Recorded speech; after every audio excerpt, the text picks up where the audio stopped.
Sam, you can sit at that. You can sit in that chair if you want. Just for a minute, though. Hi, good morning. It's Glenn Clark Radio. So I need to do this now, or else inevitably it's going to happen at some point during the course of the show. Because he found out that his brother, when he was in here that one day, got to come on the show. So he was like, I get to come on too, right? That's a... So, hey, man, look. You'll got a good point. There'll be a day where you'll understand all of this. My 7-year-old, my younger son, Sam, is here with us today because, I don't know why. I don't know, but he's here. Sam, say hi. Say hi. You gotta, lean it up. No, look at me. Don't just go back to playing your video game. You can do that out there. Halo. Halo. I like Halo. Sam used to do a podcast when we were at the studio in Hamden every now and then. Really? Walking through, Sam and Graham would go in and I'd let them record a podcast. It's a good show. That sounds like a good... It was actually great, except for the last episode. They said butt and poop too much, and so Mrs. Clark canceled the podcast. Really? Yeah, she apparently was the program director. And I was said, getting that. The FCC was okay with it, but yeah, it wasn't an FCC problem. Yeah, that was a Mrs. Clark problem, and that was the end of the Graham and Sam show. Maybe one day it'll come back, but that's the way it goes. All right, Sam, you have anything else you want to say, or do you want to go back out to playing your video game? No? Sam, what's your shirt? You got an Orioles shirt on today, right? You bummed about them losing yesterday? All right, he just wants to Who's play your favorite player, Sam? Yeah, who's your favorite Orioles, Sam? I don't know. You don't know? You don't know your favorite Oriole? You got a baseball card that say, who did it say on your baseball card? Do you remember? My favorite player is Adley Rutschman. Yeah, Adley Rutschman. Okay, that's a good What it pick. said on his That's a good baseball pick. card. That's what it said. Do you like playing baseball? Yeah. Yeah, all right. What go position are you, Sam? On the third base. Ooh, Yeah, hot corner. Yeah. Graham's a pitcher. Yeah, his brother's a pitcher. Sam's still getting used to it. All right, buddy, can you go back out and play your video game then if you're not going to chat? Sam? Maybe. All right, if you sit, you can sit there, but you have to be very quiet. Do you understand? Do you want to sit there? Yeah. Okay, be very quiet. Got it? I'll just we'll leave see the how video this up. goes. Yeah. I don't know how this. You want to just leave the video? Yeah, well, you just won't say anything. I don't know about Say we'll just be sitting there. this is how captive I am. The person 2 feet to my right won't listen to the show. After the Orioles game yesterday, I don't blame him. What the heck is there to say? All right. Lot to do on a Thursday edition of the program. Coming up a little bit later on this hour, we will catch up with the great Buck Showalter.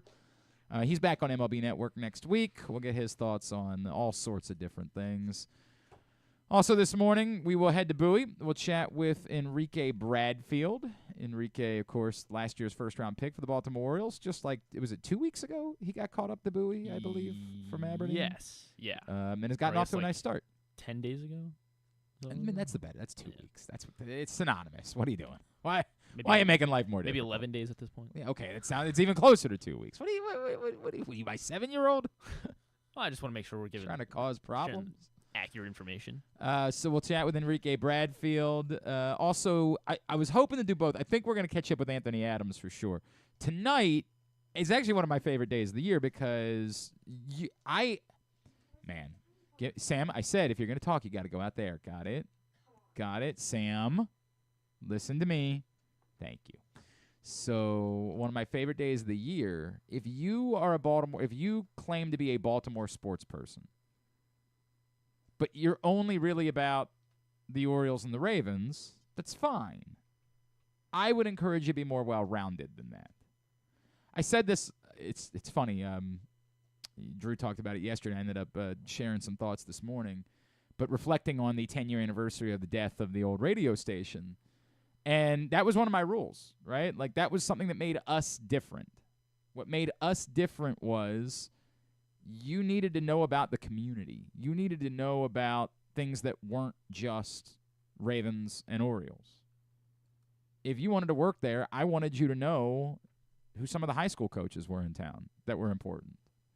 You needed to know the legendary stories of, it's funny, Tavon Austin announced his retirement from the NFL last week, and I thought about, and I never did it, but I thought about doing a column for the website about the great Baltimore sports phenoms of all time, because anyone who was alive in this community knows what an absolute legend Tavon Austin was.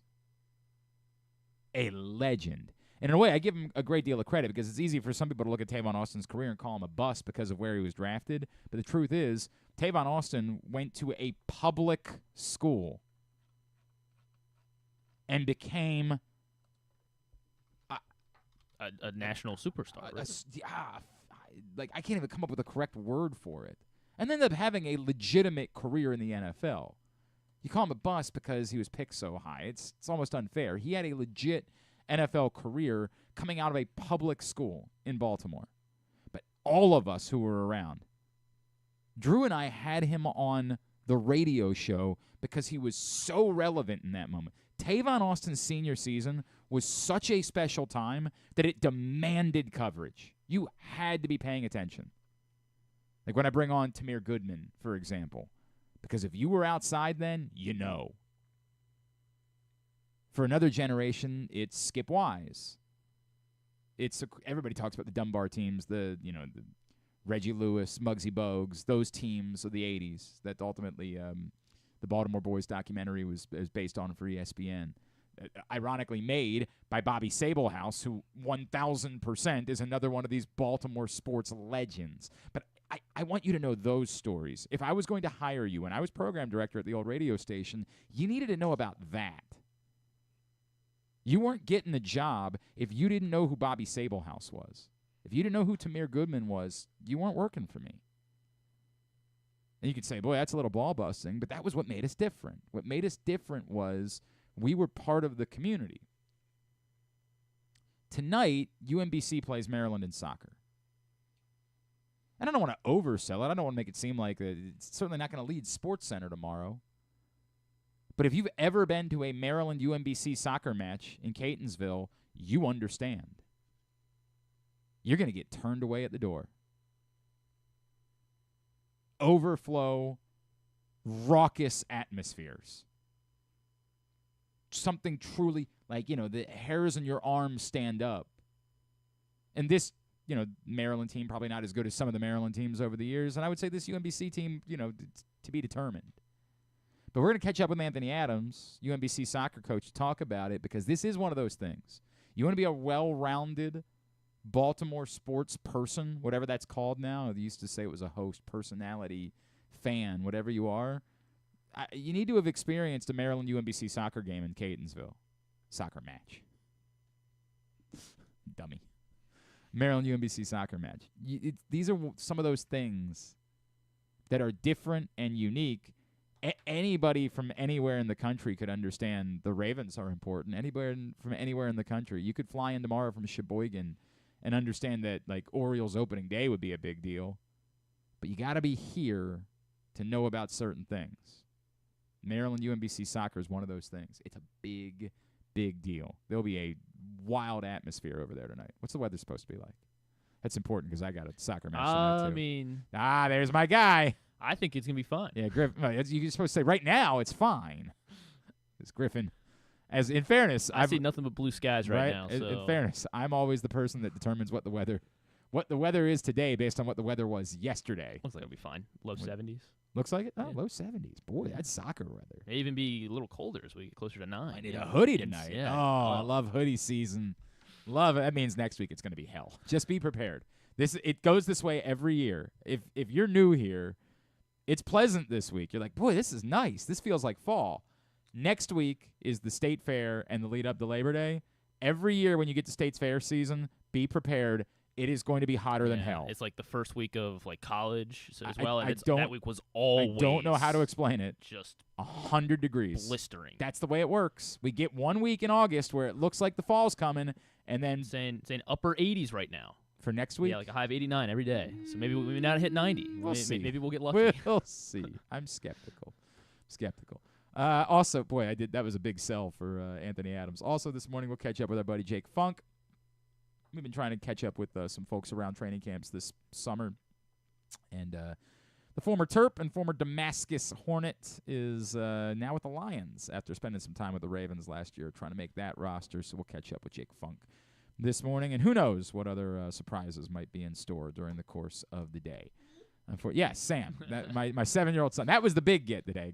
I was asking Griffin, like, hey, what'd you line up for the show? And he was like, I got something good today. I got something good. Sam Clark. Excuse me? Yeah. Sam Clark. That's a big bit. Today's show brought to you by. Did he just bang his head on the table? No. Okay, that's what it looked like. That was awkward. Today's show brought to you by Live Casino and Hotel. You're planning your fantasy football draft. Oh, I kind of want to do another. I got to tell you, it was almost addicting. Just doing mock It drafts? was almost addicting doing the mock draft the other day. Not kidding. Almost addicting doing the mock draft. I was like, oh, I just want to keep doing it. I'm so excited about it. In fact, I think I've decided next week I want to have a different fantasy guest on every day of the week. Jeez, okay. And well, 2 of them we have internal. 2 of them are Joe yeah. and Ken. We just got to come up with 3 others. And, like, Michael Fabiano comes on with me a lot. Like, we can find people that'll come do it. Man, you're getting into it this fantasy season. Because I wasn't at all. And also because I'm a little bit worried about the Orioles, pal. Football's starting at just the right time. Yeah, a little bit worried. You're preparing your fantasy football draft. You still have time. I'm guessing it's been a struggle. I've got 2 different leagues that I'm in where I haven't even heard from the commissioner about the draft. I just know they're already punting to we're doing it online, which ruins the sanctity of fantasy football draft day, which is the holiest day on the calendar. There are high holidays in this country, and there is nothing holier than fantasy football draft day. That's it. So you need right now to take control of your league. Say, we're not doing this. We're not playing this game. What I'm going to do is I'm going to go to PressBoxOnline.com/social, and I am going to get us signed up. Because if we do our draft at Sports and Social inside Live Casino and Hotel, then we can get our choice of all-you-can-eat appetizers. Not crappy 7-layer dip where somebody thinks that there needs to be like 2 layers worth of olives. The worst layer is the olives. Make it a 6-layer dip. It's not even good. I got to be honest with you. 7-layer dip stinks. Oh, I don't know 7-layer dip's great. It stinks. The olive part, I agree. Olives are Definitely awful. don't need olives. Find a better layer. Find a real layer. Stop it. More jalapeno. Moral of the story being all you can eat entrees, plus your drinks, plus a custom draft kit, plus they're going to hook you up with the trophy for the winner of the league, and as a nice little tip, a $75 gift card for the commish. All taken care of. Stop worrying about it. Plus, you'll be inside Sports and Social. You heard us talking with Ray the other day about it. Like, you do it next weekend while everything's going on, baseball, college football season gets underway, the U.S. Open, the whole deal. You do it next weekend. You can be inside Sports and Social with a giant 100-foot media wall, all of the games on, doing your fantasy football draft. It's PressBoxOnline.com/social.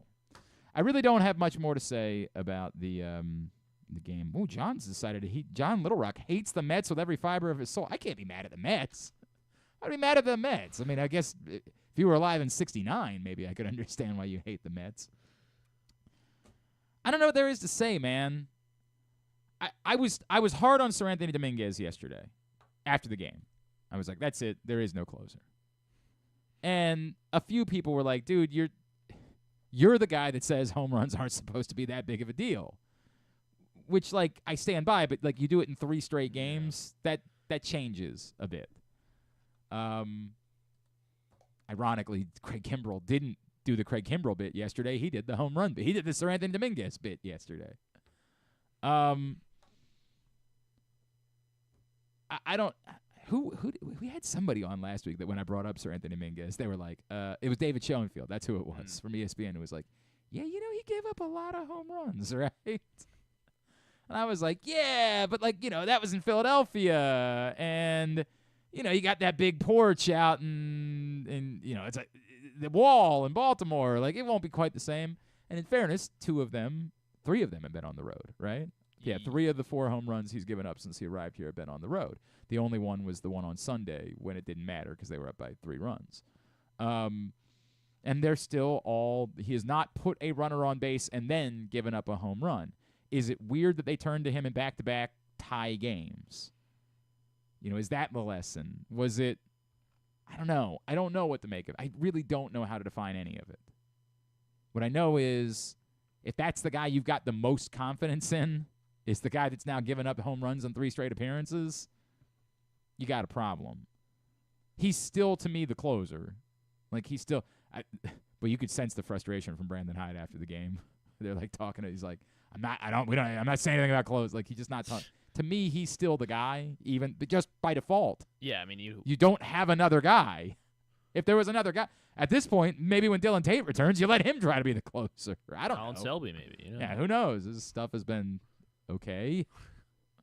I mean, it has been. I don't know what to say. Did you get that ground ball that Yeah. should have got him out of the inning? Should have gotten them out of the inning. This is the really difficult part of what is happening right now, is that I've talked about it a couple times. We want to skip ahead to the answer. We want to know, should I be spending, because in the coming weeks we're going to get emails about playoff tickets. And what we want to know is it worth it for me to spend insane amounts of money on playoff tickets? Is that something that I should be doing? Should I be making plans for October? We had Mrs. Clark and I had some friends invite us to go to Napa with them in October. And I was like, well, what if the Orioles are in the ALCS at that point? I don't think I can make these plans. I think I need to hold out. That's what's really painful right now. We want to skip ahead and get the answer. And so when the Orioles lose, we immediately go to, oh, the season's over, they're no good. And I get the feeling. They're mediocre as hell. They are. But that doesn't give us the answer. They're mediocre as hell, and now they have to come home to face the team that obliterated them, that really started all of this. The Orioles' quote-unquote downfall began with that series down in Houston where they just got their asses handed to them. It wasn't even competitive in those games. I guess the first one ended up being competitive. After they fell behind by like $1 billion, they scored like the Friday night game. 14-11? It's something like that. Like they were getting drilled, and all of a sudden you were like, whoa, what's going on here? But that was the only one that was competitive. It was the first like bad Corbin Burns start of the season. It was on Saturday. This really did all start in Houston. But who knows, man? That's the weird thing about baseball. Does it feel like it could be bad? Yeah, it feels like it could be bad, man. It feels like you could have a hellish weekend against an Astros team that's seemingly figured things out, that's found some pitching. It could be an awful weekend with multiple games on national TV. It could be awful. Or this could be the weekend that, for whatever reason, things start falling their way. It's difficult to fathom that given the bullpen. The bullpen is that you keep coming back to. I can believe that at some point the offense could just click a little bit more. I can believe that, heck, Dean Kramer has given you back-to-back really good starts. To go along with Albert Suarez giving you 3 straight really good starts. Like the pitching has stepped up again. The bullpen is the tough part. It is really hard to believe that you can do a lot of winning with this bullpen. I saw Andy Koska shared a couple of stats about some of the differences between this year's Orioles and last year's Orioles yesterday. And I'm sure there's a lot. Andy Koska, of course, who covers the Orioles for the Banner. The Orioles are 12-16 in one-run games this year after finishing 30-16 in one-run games in 2023. So yes, and that's what's like we knew there was gonna be regression to that. Well, but like it starts with Felix Bautista. It's very difficult for us to understand. I don't think we appreciated how historic Felix Bautista's season was a year ago. I really don't think we did. That strikeout rate was among the great strikeout rates in baseball history. It was Mariano Rivera-esque. Aroldis Chapman. It was that. You can't lose that and just think everything's going to be okay. Now, we also didn't see all of the other injuries coming, and there were a lot of us that thought that, like, hey, Tyler Wells might be able to help out in this department, and that went off the table pretty quickly. That's, everybody always says, like, hey, you lose a closer, you could always just convert a starter into a closer. They don't have anybody to convert. They don't have any. They're out of starters. Like, there's nothing here. Cole Irvin was serviceable yesterday. But they don't have them. The horses aren't in the barn, man. Time to call up Patrick Riley. Tell him he's got the ninth inning. Who was it that was? Everyone. I think Mayo Callis said for sure. Yeah, Mayo said brought it up too. the idea that he was a closer. I think Mayo kind of talked about him like that He said way. he thinks he's a reliever, but Yeah, he said but, like, you start him until you can. Callis was like, I think he's a closer. Koska also says the Orioles are 8-38 this season with scoring 3 runs or fewer, a 17.39 win percentage. They were 22-42 in those games last year, a 34.38 win percentage because they had Felix Bautista. I'm not trying to. I mean, Yennier Cano leading into Felix Bautista. A closer, I would suffice. They don't have such a thing. But again, that doesn't mean the season's over. They don't have to give back all of the wins they stockpiled at the beginning of the year. And there is still time. The Guardians provided no help last night. They got drubbed. I guess Aaron Judge is going to hit 1,000 home runs again this season. This is what it is. And it's frustrating because we just want the answer. We just want to know right now. Should we just move on to football? Should we just sort of say, hey, this was fun, like it was too much to overcome? And that's not how sports works. You have to ride it out. You have to keep being a part of it, watching. I mean, if you don't want to, I can't force you to. I'm certainly not going to say, if you don't go to the ballpark this weekend, you're a terrible person. I'm not going to do that. I don't think I'm going to the ballpark this week. Although I would have liked to because there's some great giveaways this weekend, and it's just the schedule thing for me. It's not going to work. Rita's planned her birthday party for tomorrow. I got soccer tonight. Saturday, I think I'm helping All-Time Lows in town. Like, there's just a lot going on. Busy weekend. Maybe I could go Sunday night. Although the last time I went on Sunday night, they got drubbed by the Rangers, as you'll remember. I got there, and by the second inning, the game was irrelevant. I was like, wow, this was fun. Well, so what are the odds of that happening again? Yeah, it's a great point. And I can't even take this. I think the kids you can start school on Monday, don't you? Right? Does school start on Monday? Yeah, I can't even take the kids on Friday, I think. No, you're going to school for like a meeting on Friday. It doesn't start on Friday. Nice. Yeah, they have like a meet the teacher or Preseason, something like yeah. that. Something like that. Exactly right. Lamar's not going to be there. I know that much. So I can't even take the kids if I go Sunday night. I'm not saying that. If you don't want to, you can check out if you'd like. That's your call. But this is not. You're not going to get an answer. You want to know the answer. It feels purgatorial at the moment. It feels like, because again, it's just one win, one loss, one win, one loss, 2 wins, 2 losses. It's 500 baseball. It feels like purgatory. You just want something. But it don't work that way. And yeah, nobody feels like this is a team that can go win a World Series. And I would tell you, I do not believe it's a team that can win a World Series today. But they don't play the World Series today. It don't work that way. And the teams that look red hot at the moment, those like NL West teams, by mid-September, they could look mediocre. It's a long, long, long season, man.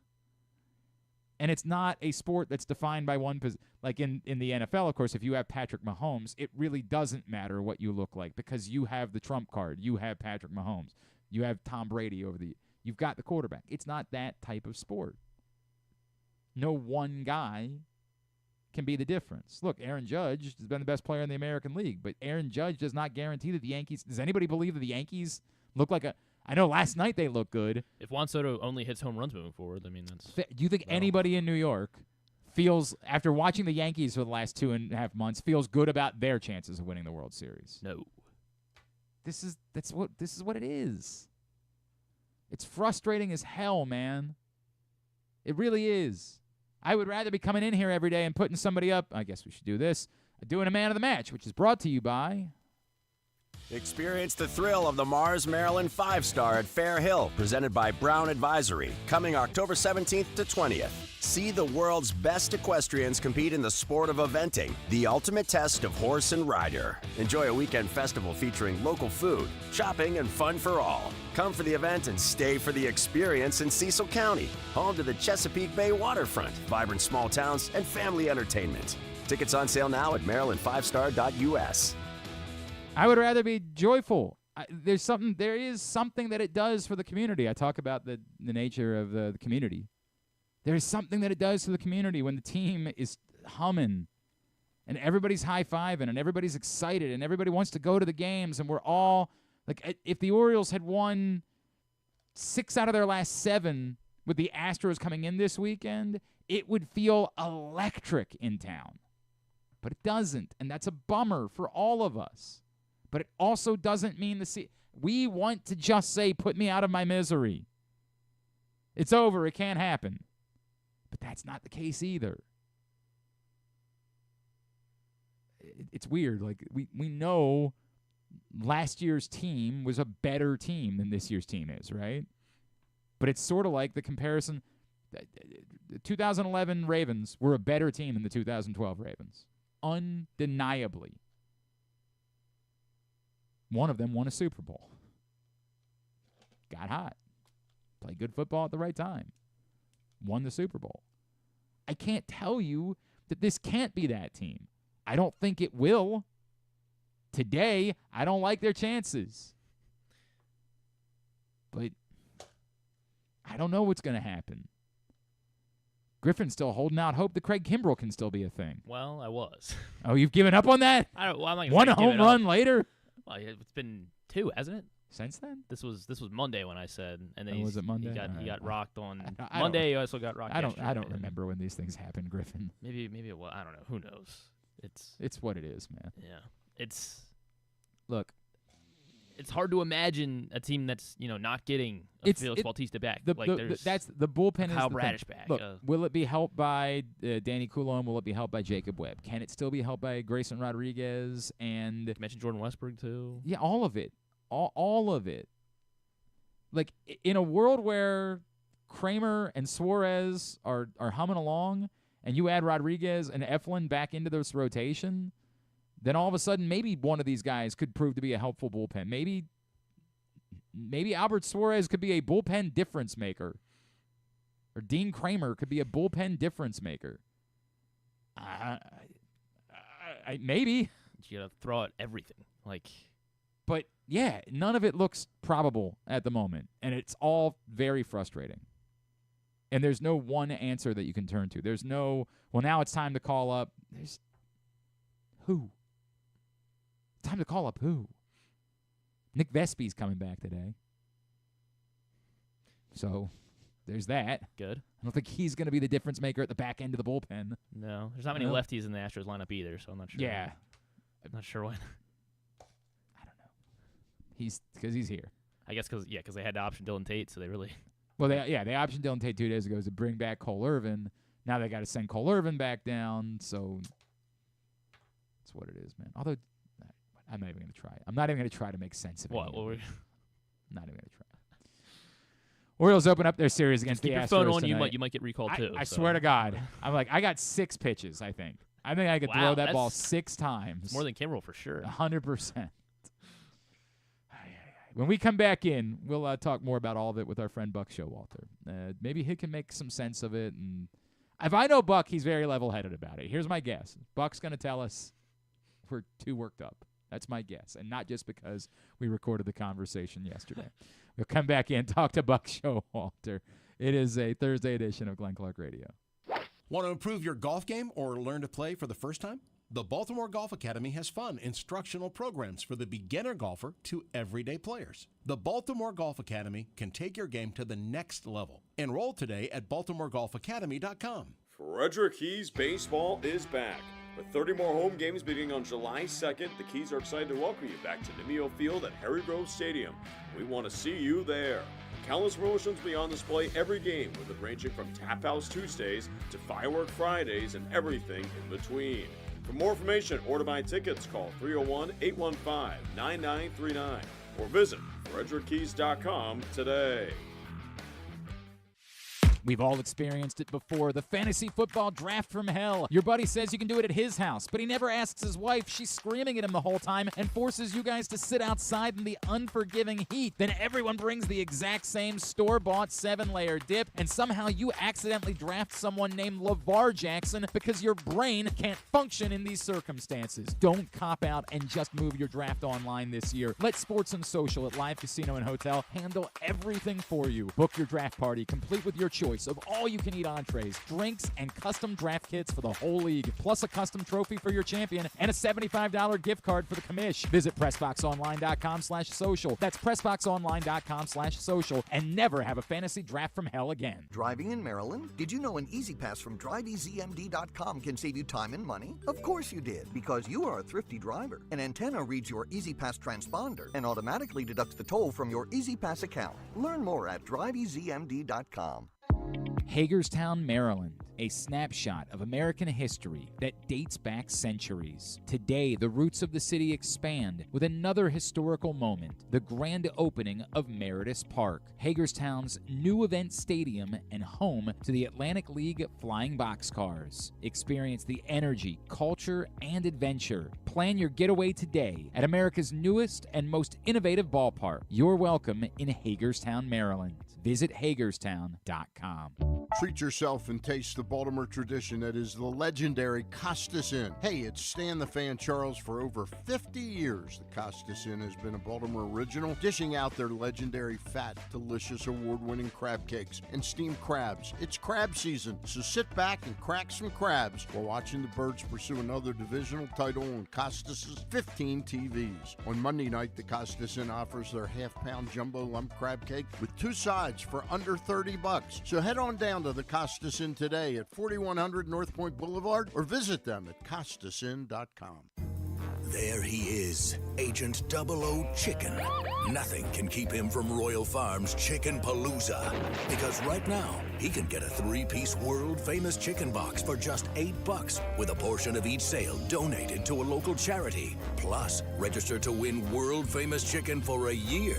Come to Royal Farms Chicken Palooza. It's a real thriller, but it's only for a limited time. Real fresh, real fast. Royal Farms.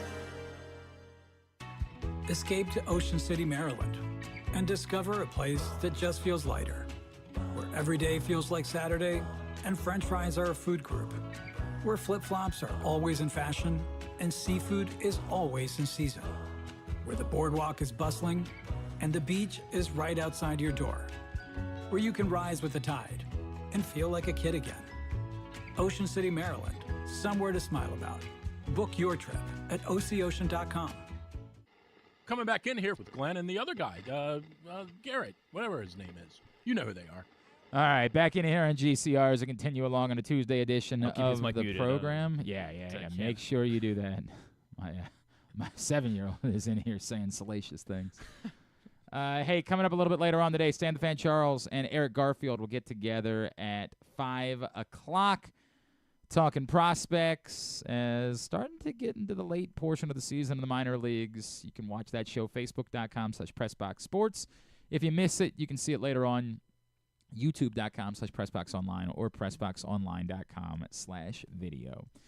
As I mentioned, had to do this a little bit earlier on. I had to do it basically after yesterday's game because of his schedule, but it is always a good time to catch up with our friend, now MLB Network analyst, Mr. Buck Showalter, who's with us here on GCR. Always a pleasure to be joined now here on GCR by, of course, the former manager of the Baltimore Orioles, a man you see on MLB Network. He is our friend Buck Showalter, and he's back with us on the program. Buck, all right, so I need to get this straight because you and I were talking before we started recording here. You tell me that Marylanders have a swearing problem? let me go back. Okay, I wasn't looking for. I was just sitting. I was waiting for you to call, and I saw a headline. I go, oh, I wonder who is the state that swears the most. I was quite frankly thinking it'd be New York or who knows. And it pops up Maryland #1. Basically, they're taking a bunch of tweets, like 1.7 million, and just going through which one of them used the most. It's not a really scientific thing, but I kind of went, really? My mind is genuinely blown by this. Like the people, I've Yeah. been to Massachusetts, Buck. Like they swear quite a bit there. It's 60. So I've got this statistic that you pulled up.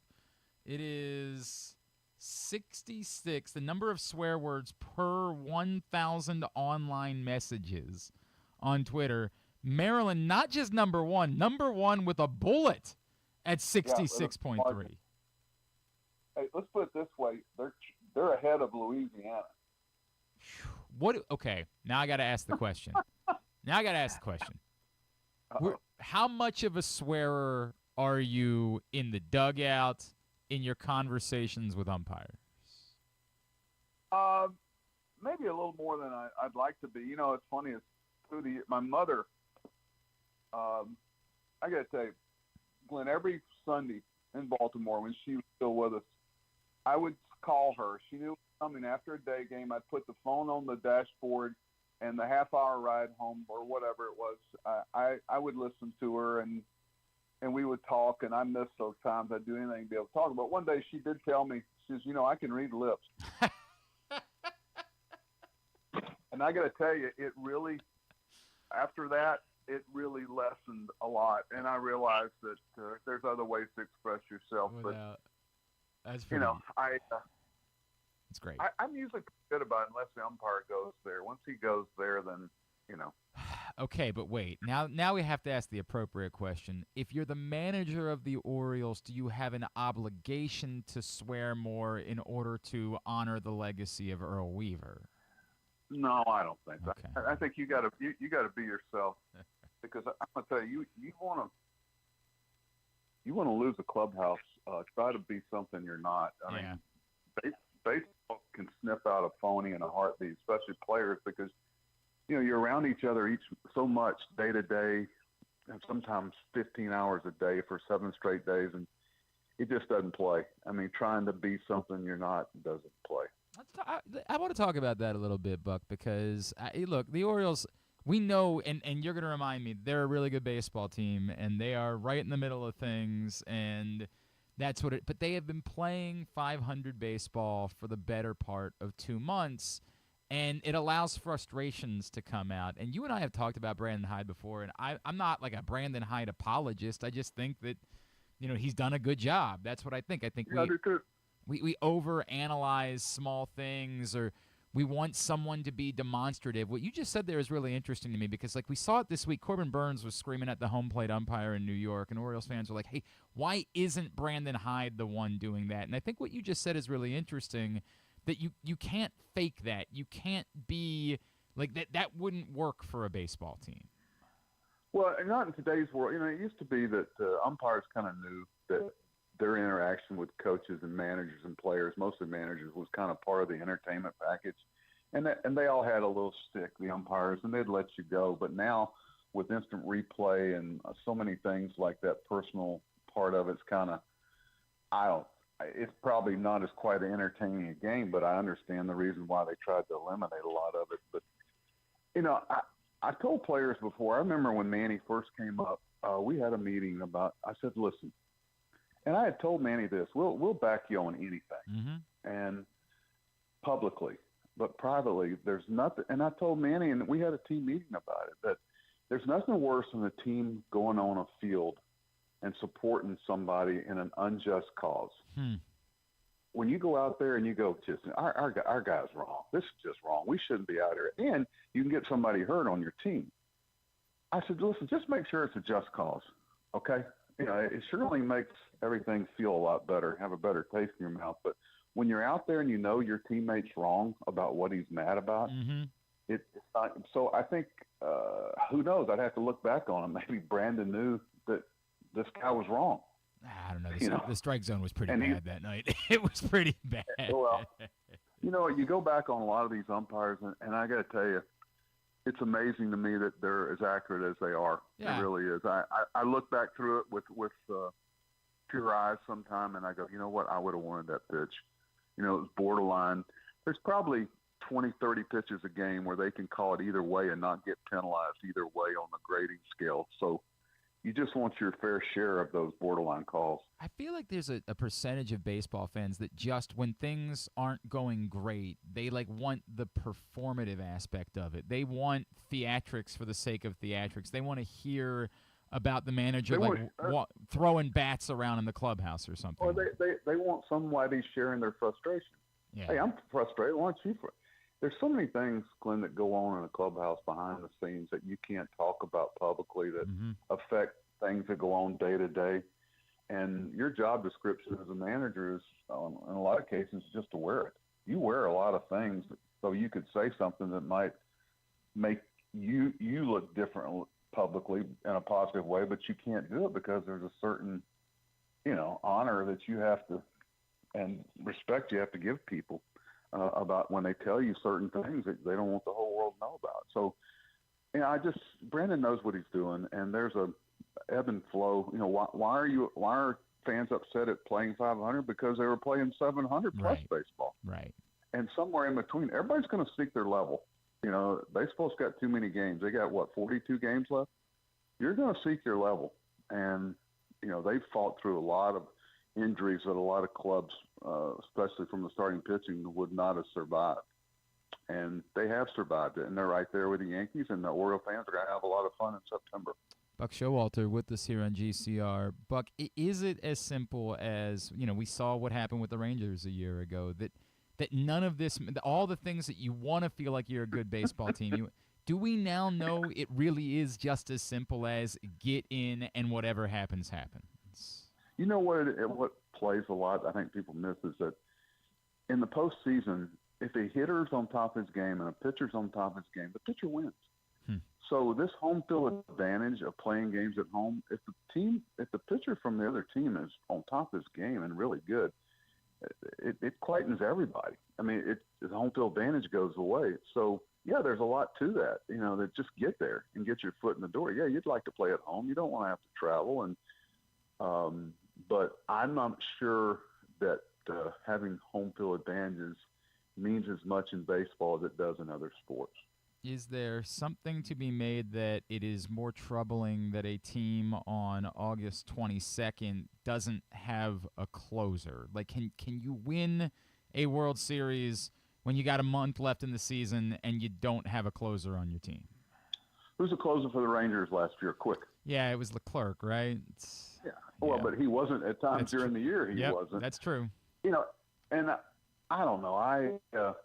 It makes it more difficult. I mean, there's nothing that can wear at a team more than how much is enough mentality. Like, geez, how much? I mean, remember, one of the ones make leads matter, and you grind all day long, and then all of a sudden it's gone. It's still the hardest inning to pitch because there's a certain finality about it, and people are giving you their best shot. So, in a perfect world, somebody might emerge that has changed roles. It might be a starting pitcher once they get these guys back that all of a sudden starts doing that role. But, you trust some of the pedigree of guys who've done it in the past, but at the same time, at an age, there's an old saying, never let a star fall on you. Mm-hmm. There's nothing worse for a manager when you have a quality, a guy who's had a great career, but it's just not there anymore. That's one of probably the hardest things about my job through the years was, I remember when Paul Merrill was at the end of his career in Texas,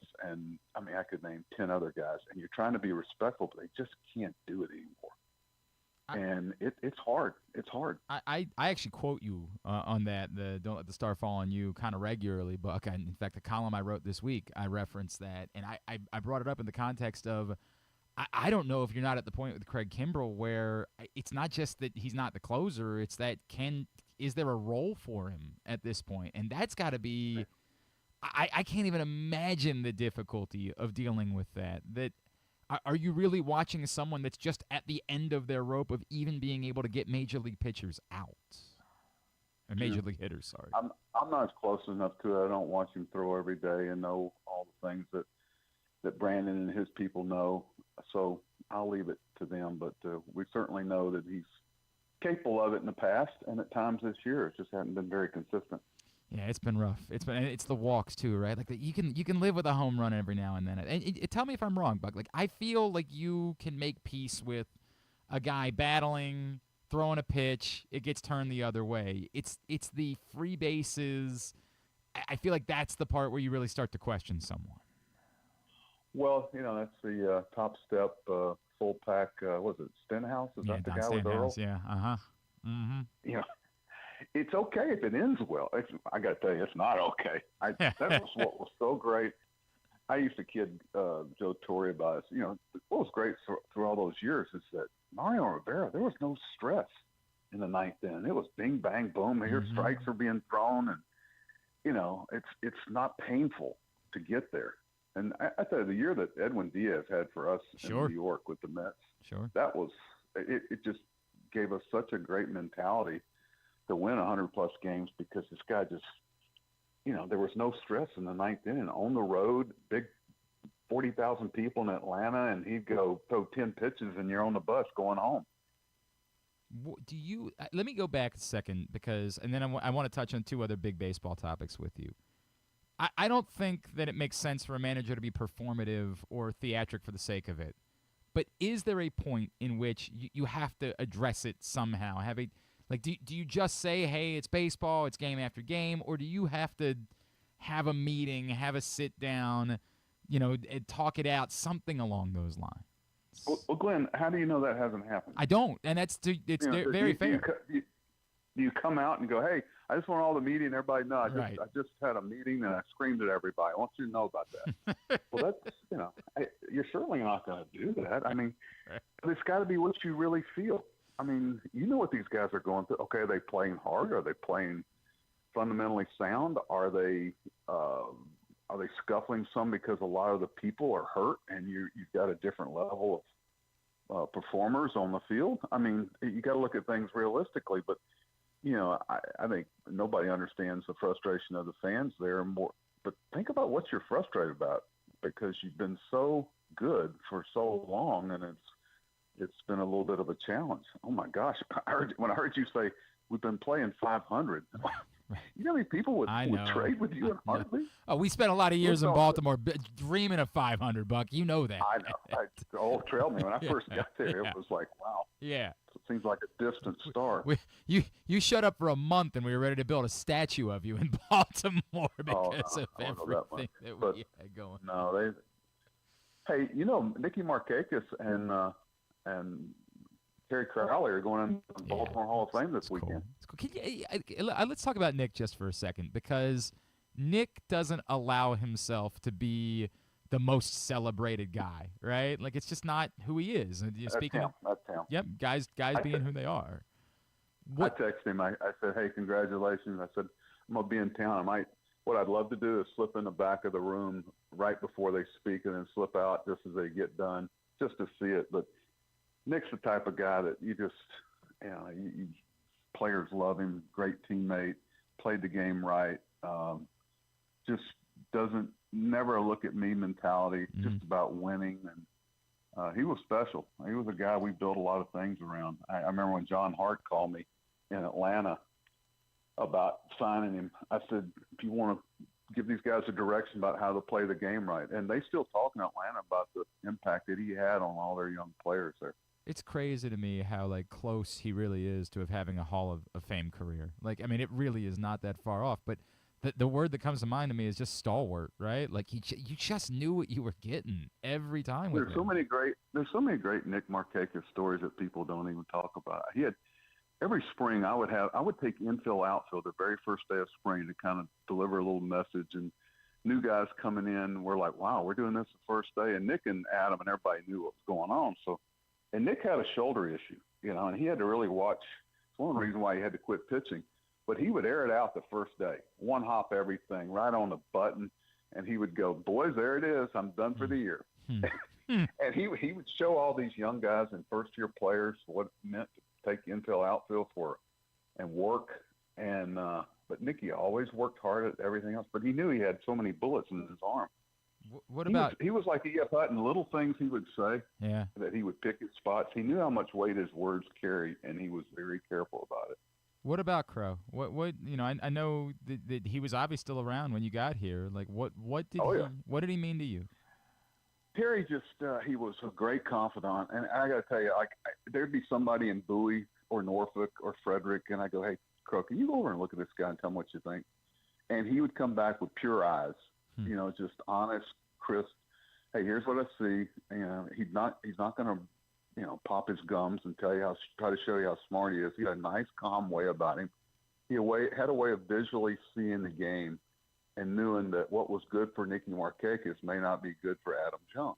And it was more than just, stats or analytics. I remember him saying, this guy will get a hit off a good pitcher late in the game. And I always remember when he would say that about somebody. This guy, you don't want him around when your finger's on the trigger, so to speak. He had a little way of saying things that, but Crow had great eyes. He had a great feel, FEEL for the non-analytical. All the part of it, he got to. Buck, I want to wind down if I could. That there's one thing that jumped out at me last week. That was this story from ESPN that Major League Baseball is thinking about re-emphasizing starting pitching by making there be a 6-inning mandatory or 6-inning minimum for starting pitchers. Other than getting your brains beat in or 100 pitches or something like that. And it sounds like a good idea, but then I don't know. It seems forced to me when you say it that way. Like, really, a guy that's at 97 pitches in the 6th inning is going to be forced to finish that inning. I don't. That feels fake. That doesn't feel real. What was your reaction to it? Same as you. Yeah. I kind of go, okay, that's interesting. Let me look at that, and then you start seeing all the offshoots. I always talk about the arteries of decisions with people. Okay, yeah, we can do this. Well, if we did this, who's affected by it? Where are the fallout in different areas that may come back to haunt us? What are we going to develop on the other side? I heard something interesting today. There's so many more Tommy John surgeries now because it's not the risk it used to be. Mm-hmm. I can remember that nobody wanted to ever have surgery back then. Mm-hmm. I mean, you fought it until you learned how to throw a sinker. You learned how to throw a knuckleball. You learned something different because the last thing you wanted was to go under the knife. And now it's pretty much a recovery. You're able to make it back. Sometimes they have 2 of them before and still make it back. That used to be a no-no. But I heard a good one from Scherzer, and that they kind of went with it, that if your starter doesn't make it through the 5th or 6th inning or something, you lose the DH. So with the double hook, right? Yeah. If you take him out in the 3rd inning, you lose your DH from that point forward. That's interesting. You'd be okay with that one? I didn't say okay. I said I'd like to see it in the minor league. Yeah, I guess the tough part for me, Buck, is I just don't really want to sign up for any scenario where I see more pitchers hitting at this point, right? I agree. Well, you don't have to be pitchers. You can pinch hit the rest of the way. But I personally would go back to 11 or 12 pitchers. I think you would have a different type of pitcher. We had a guy named T.J. McFarland who's still pitching the big leagues. Yeah. And when I say he was one of the most valuable guys on our team back in those years, TJ would take the ball in the 3rd inning when somebody would spit the bit, and he would give you 4 innings. And the next day, he just sunk it, threw it over, worked fast, and he was so valuable on our club. You come in and go, hey, TJ, so-and-so just blew his shoe warming up. You're going to start in 15 minutes. Yep. Okay, let me get my spikes on. Those guys are invaluable, but you could get back to those guys. I mean, the Rule 5 draft through the years, you're lucky if you get an Anthony Santander, but for the most part, they are 12 pitchers, long relievers. They are left-on-left guys, maybe. They are utility infielders. They are backup catchers and 5th outfielders. Yep. And that's very valuable on a team. Yep. And they're out there if you know what you're looking for. But the more they take scouts away, the harder it is to find. But I don't know. I'm a little scared about getting too artificial with it. It's like the big bags, the pizza boxes. Do you think that's really affected stolen bases? It's affected stolen bases, the fact that pitchers can't hold runners anymore. Yeah. because you can't hold the ball. I mean, these runners are taking off on the clock. They're not stealing. You know, these poor catchers, everybody thinks they can't throw. Well, heck, the guys are halfway to second when they get the ball. Right. It's hopeless. No, it's utterly hopeless. I agree. And it's well, you got people stealing second base that got no business stealing second base. Catchers are stealing them, and everybody's acting them like. And to me, it's like the home run that's hit off the backup catcher in a 15-2 game. Everybody goes, okay, you had a home run off the backup catcher. Now, anybody can steal a base. It's kind of taken away. You made bases Ricky Henderson would have stolen a year with these rules. 250 maybe. Like every time he was on base. Are you kidding me? So it's kind of I look at stolen bases differently now, and I really feel sorry for the catchers. I get it. All right. I know you're a sports fan. Are you an Olympics guy, Buck? Yeah, I watch certain events. Some of them I shy away from. Not that interested because I didn't grow up, synchronized swimming. I thought you'd be able to break that down for me. No. What do you? I am intrigued by the idea. I was talking to Corbin Burns about it the other day because it's easy for all the hitters to come out and say, like, we want to play in the Olympics. Sure, like the pitchers, it's far more relevant what that would look like. I'm intrigued by the idea. It just feels like it requires an amount of capitulation one way or the other that I just don't think is going to prove to be practical to allow pitchers to be throwing extra innings in something that isn't Major League Baseball. Well, you're talking to a guy that lost his closer. In the World Baseball Classic, right? Yeah. I can remember like yesterday getting a call from Brandon Nimmo that, are you watching this? Mm-hmm. We just lost Edwin. But I think it's going to be a real challenge to get people to pitch competitively and not have something come off of it. It depends on the importance you put on it. I mean, you got these contracts and things that are going on with pitchers and, I don't know. I think it's going to be hard to put together. I really do. The pitching, like you said, is going to be the biggest issue. Unless they just do it, they just say, listen, we're going to play a 120-game season next year, and we're going to play this in March. And I just don't see the teams giving up dates. I don't see it I don't see that happening. And the one other one too, like maybe Buck, could you make a massive roster for the Olympics and limit it to a starter can go 5 innings? Well, there's one way around it.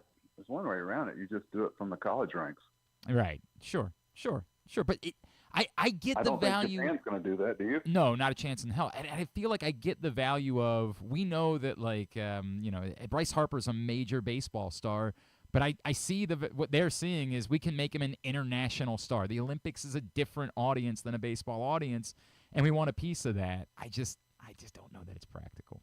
All right, I've kept you. I just saw online that Simone Biles, is that how you say her last name? Simone Biles.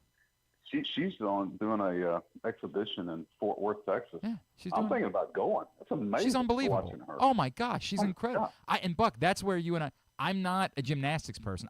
Judging sports are not for me because it's just tough. Like, I want to see a race. I want to see who wins. I want to see who scored the most points. Judging sports are tough. But man, you gotta understand, I've gone to a monster truck show with my grandson. Now that's a different audience. I'm open. I would like to one day go film you watching a monster truck show. I would like to make that. You know what? It was 70,000 people at Cowboy Stadium, and I looked around and went, "Oh my God, that's cool." It's like wrestling. It's like wrestling. Mm-hmm. Mm-hmm. Oh, look, so man. What's your favorite event? What's your favorite event at the Olympics that you enjoyed watching? So I'm so glad you asked that. I fall in love with volleyball every time. I've done some volleyball play-by-play, but not like a lot. I've worked for USA Volleyball a little bit, doing the beach volleyball. Every time we get back to the Olympics and you watch, it's insanity. Every point is incredibly high level. I love volleyball in the Olympics, Buck. It's my favorite thing.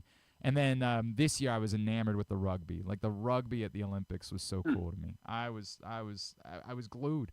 I was captivated by it. And I forget how much I like water polo too. I'm into the team sports, I think, is what it is. I wanted a clock with the Orioles that would help guys with their timing. Okay. So the only play, and I had to make it waterproof. And I got to thinking, I said, well, we got a clock from a water polo team. that if it started raining in the workout, it wouldn't short out. And we just set it up, and it had a beeper on it. In other words, we wanted to say that every play was with a runner going 4-3 down the line. Got it. You know, the guys knew. So it helped, especially a lot of the Latin kids and the young Americans, their clock, they were too fast or too slow, but some way to help them get a visual of how much time they really had. So we got a water polo clock to do it, and it was a big hit. That's awesome. Don't tell anybody That's that. Awesome. Buck, I don't. Yeah, I was going to ask you. You know what I got off watching? What? I really am into women's college basketball. Okay. I love the way they play. Sure. It's unselfish. They Yep. don't play above the rim. They shoot. They play defense. They play with great effort on both ends. I think they're well coached. It's just I really enjoyed. You know, I went to Mississippi State, and for years we had one of the best programs in the country, but we lost a coach and some other things. But it's fun for me to watch. I love watching Caitlin Clark play. Wholeheartedly agree. You know, we're Angel Reese people in Baltimore because she's from here, and so I saw that the other day. We love her, and I'm in complete agreement. Every possession matters. It's an awesome product. I mean, it is really, really compelling. I literally kept you for a half an hour. I'm sorry, Buck. I love you, man. I've got time. All okay. Right. I know. Everybody acts like they're so busy, and oh my God, you know, I'm not really. And once I leave here and go back to work, just enough to stay married and get out of the house, you know. Oh, you're on TV next week, right? You told me that. Yeah, I'm leaving Friday, and then I'm up there for about four nights. Excellent. Buck Showalter. Beautiful Secaucus, New Jersey. Oh, don't they say that everybody needs to see Secaucus in the summer? Isn't that what I think I read that somewhere? They say, they say a few other things. They're gonna take over the curse word record before it's all said and done. Buck, you're the best. Wow. Appreciate you. Thank you. All right, y'all take care. Thanks for having me. Buck Showalter, boy, that'll make him like Buck Showalter, man. I don't know what just happened. I sat down to start recording an interview with Buck Showalter, and I looked up and I was like, we've been talking for 30 minutes. I should probably wrap this up. My 7-year-old is like, yeah, that's Buck Showalter, but I'm the star. Let me talk. A few things in there to respond to. I know Buck's right, and it's the thing that makes it difficult. Like, I want to come in here and I want to bang on the table. I want to be like, this is awful and this is embarrassing. And I don't think, even with the injuries, I don't think the Orioles did enough to fortify a World Series caliber bullpen this year. I coming into the season, I didn't think remember when they signed Craig Kimbrell, my answer was, right, but somebody else is the closer, right? Like, he's not the closer. Now, in fairness, he was effective as the closer much more than I expected him to be. But that couldn't be the answer to me. Like, the answer to me was, oh, you think Ynier Cano's the closer and he's just here to be another arm. I couldn't believe that the answer for the closer was supposed to be Craig Kimbrell. That's not second-guessing. That was the way I felt in the moment. Go back, pull the tapes. I add to that. Oh, who's checking in? Arizona's checking in. Ooh. Always good to hear. You know Arizona well. I do. I know him very well. From there, once you knew that it wasn't likely, they needed to be more aggressive at the deadline to find actual bullpen help, not just scraps. And I'm trying to be more polite about Sir Anthony Dominguez in the way I felt yesterday, because again, I can't. That wasn't a bad pitch, but they needed to do something more. I think is a valid criticism towards the Orioles, but they also lost 1,000 pitchers. Like, I don't know what I'm supposed to do with that part of it. It's one thing to say, hey, you're always going to have to deal with an injury or two. They've had to deal with 1 million. And what might this look like? I don't know. I don't have those answers. So I can't bang on tables, and I can't scream and yell the way that some people would want me to yell, the way they certainly want Brandon Hyde to scream and yell. I swear to God, I don't remember why, but like that tweet from Andy Koska yesterday, the first response was from someone like, and you can see the difference. It starts at the top. and I don't know why. I just had it in me yesterday. But I tweeted back to the guy, like, seriously, they should hire last year's manager. Like, I don't know why. I don't know why I did that. Like, that guy wanted to keep going back and forth. I'm like, I'm sorry. I just had the snark in me. That's all I had. I don't have any more. You got to wait it out. You got to wait it out. That's the way it goes. My gut, it's not going to go the way we want it to go. But we got to wait it out, and we'll react to it appropriately. And worst case scenario, we'll be talking more football in a couple of weeks. That's the way that it'll go. We're going to talk some soccer on the other side. I'm excited. Footy. What's that? Footy. Footy. Okay, yeah, we'll talk some footy on the other side. Football. UMBC Maryland tonight in Catsonsville. That's going to be electric, man. UMBC soccer coach Anthony Adams is going to join us to preview that and his season. That's on the way. Enrique Bradfield still to come. It is a Thursday edition of Glenn Clark Radio. Experience the thrill of the Mars Maryland 5-Star at Fair Hill, presented by Brown Advisory, coming October 17th to the 20th. See the world's best equestrians compete in the sport of eventing, the ultimate test of horse and rider. Enjoy a weekend festival featuring locally sourced food at the Fresh Food Fest, a beer, wine, and spirits showcase, shopping, and fun for all ages. Check out the Maryland Corgi Cup, interactive kids corner, and more. It's the place to be in October. Visit maryland5star.us for tickets. Treat yourself and taste the Baltimore tradition that is the legendary Costas Inn. Hey, it's Stan the Fan Charles. For over 50 years, the Costas Inn has been a Baltimore original, dishing out their legendary fat, delicious, award-winning crab cakes and steamed crabs. It's crab season, so sit back and crack some crabs while watching the Birds pursue another divisional title on Costas' 15 TVs. On Monday night, the Costas Inn offers their half-pound jumbo lump crab cake with 2 sides for under $30. So head on down to the Costas Inn today at 4100 North Point Boulevard or visit them at costasinn.com. Gambling can be a fun and entertaining experience, but there are risks involved. If you're planning on betting on the game at the casino or on your phone or computer, know your limit, stay within it. Set a budget and a time to stop. Remember, gambling isn't a financial solution, and it doesn't mix well with alcohol or drugs. Know the risks and have a plan before you begin gambling. For free and confidential services, call 1-800-GAMBLER 24/7 or go to helpmygamblingproblem.org. Make the most out of every day in your Toyota RAV4. Available in hybrid or gas-only models. A RAV4 can get you where you want to go in style. Check out buyatoyota.com for deals on new RAV4s from your local Toyota dealer today. Baltimore's Classic 5 golf courses make golf fun and affordable. All 5 local courses, Pine Ridge, Mount Pleasant, Forest Park, Carroll Park, and Clifton Park, are challenging and fun for players of all skill levels. Book your tee time today at classic5golf.com. The drug scene in Maryland is changing. Fentanyl and xylazine are being added to street drugs, and you may not even know it. Xylazine is not even intended for humans, and fentanyl is an opioid 50 times stronger than heroin, and contributed to over 80% of overdose deaths in our state. Anyone who uses drugs, even occasionally, is at risk of overdose. To learn more, visit stopoverdose.maryland.gov or call or text 988. There he is, Agent 00 Chicken.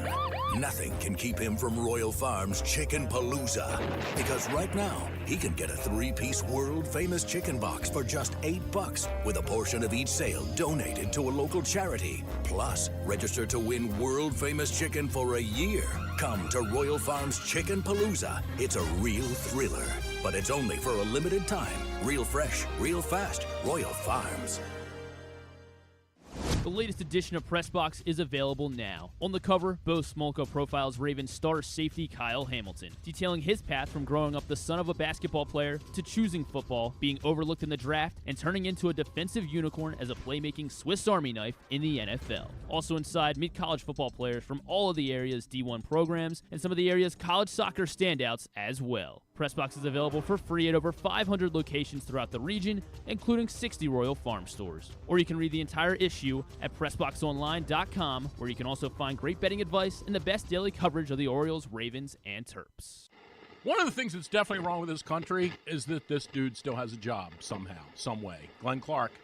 I am enjoying all the content of Ravens players riding bikes in Green Bay today. So if you don't know, the old tradition is that in Green Bay, they line up. Apparently, the practice field is 2 blocks away from where the locker room is. So kids show up with bikes and let the players ride the bike, and they walk alongside for the couple of blocks to the practice field. And whenever they do a joint practice, the other team does it. So Ravens players are there doing it with them. Derrick Henry was talking about it the other day when I was out there, and I was just thinking about the humor of a child's bike and Derrick Henry attempting to ride it. It is good content, and you're starting to see some of those videos up on Twitter today with Ravens players in Green Bay riding bikes. I can't lie, I enjoy it. High school sports season officially gets underway this weekend. High school football starting to be played, some of the big private schools in action, and all year long. CountySports.zone is going to be the place for you to go to get all of the updates, scores, schedules, rankings, everything you need. Not just for high school football, but soccer, field hockey, track, every sport, every school, every region, every county, every district, all of it. All of it can be found at CountySports.zone, which is proudly sponsored by your local Toyota dealer and buyatoyota.com.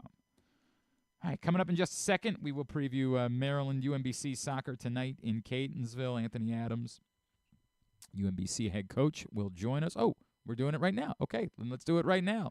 Yeah, tonight, Sam, I'll get to you. Tonight, men's college soccer season gets underway. Loyola's on the road, but there's a cool one right here at home. And I've been to a few of these Maryland UMBC games in Catsonsville over the years, and they are electric city, baby. Joining us now to preview his team as the season gets underway tonight, he is UMBC soccer coach, our friend, Coach Anthony Adams, is with us now here on GCR. Coach, it's Glenn. It's great to chat with you, man. Thank you for taking a couple of minutes for us. No problem. I appreciate you guys have an interest in soccer. I love that. And good morning to both of you. Absolutely, man. Coach, I mentioned this. I've done this quite a few times over the years. I have seen folks get turned away. There are lots of ways to start a season, but there is something really special about when these programs get together in Catsonsville. What is so unique about this for you? Well, I think a couple things. I think our venue with the unbelievable Bermuda grass surface, anybody and everyone will come play us here, and top pro teams will train here. So I think the actual surface and then the atmosphere that's been generated over the years, specifically when lights went into Retriever Soccer Park in 2011. And I remember Maryland came and played us then. Yeah. And great 4-3. They won in overtime 4-3. We were down late, scored 2 goals. It was a wild finish. And then I think back in 17, they came here and saw our records, over 3,700 people. So, I think it's grown up in the state. I think, obviously people hear about Maryland all the time, and we've made our own mark here over at UMBC, and I just think whenever UMBC plays Maryland in soccer, it's a good event. It is a very good event. It is something very unique in our community, and I'm obviously it's very exciting going into tonight. Coach, I guess give me a thumbnail. This team and what it's going to take for this team to take that step forward this year in order to get back to the top of the America East. I think part of it is staying healthy. So we had 28 guys came in preseason healthy, and 28 finished preseason healthy. That's good. That's a good start. It's a really good start getting through that. I think for us, it's life after Taylor Carrera, who was such a big influence within our program, both on the field, off the field, model person, model teammate, and obviously outstanding player who's now doing really well at the pro level. And obviously we continue to follow him. So I think other guys have, had to step up and fill those roles. I'm excited for the group. It's a veteran group. I mean, they kind of take care of the locker room. They take care of the culture. I've coached where there's a younger team. You kind of got to always reteach that. And you always fight for your culture every day. But it's really refreshing being around some guys that some of them have been around 5 years doing the COVID year. You, Coach, one of the things I think that makes your program all that much more special is how many local kids have been a part of it over the years. And obviously I know that it starts with Pete, and it's continued with you. But I was looking at the roster, and there's like even more local kids that you brought in this year. Yeah, I mean, I think the spring now has become a big opportunity to recruit versus the past. I think the spring transfer, our kids are doing gap years or gap semesters and then coming in. You're seeing more of that as these roster spots are now getting harder and harder for kids to get with everything going on. But then we were able to bring a kid back like Ricky Schisler, who was a Shirley kid, Baltimore Armor kid, went to St. John's, played there for a couple of years, wanted to come home, and we brought him on in the spring, and he's been a really great addition to the pretty typical Baltimore kid, hard-working, tough, loves to play in front of his friends and family, and we're going to continue to do that, and we're always going to target the best local kids every year. He is Coach Anthony Adams, UMBC soccer coach, and he is with us here on GCR as UMBC gets ready to host Maryland in the season opener tonight. Coach, when you have like moments like this, do you have to remind these guys, hey, it's a game, don't get too amped up for it? Like, what is that conversation like?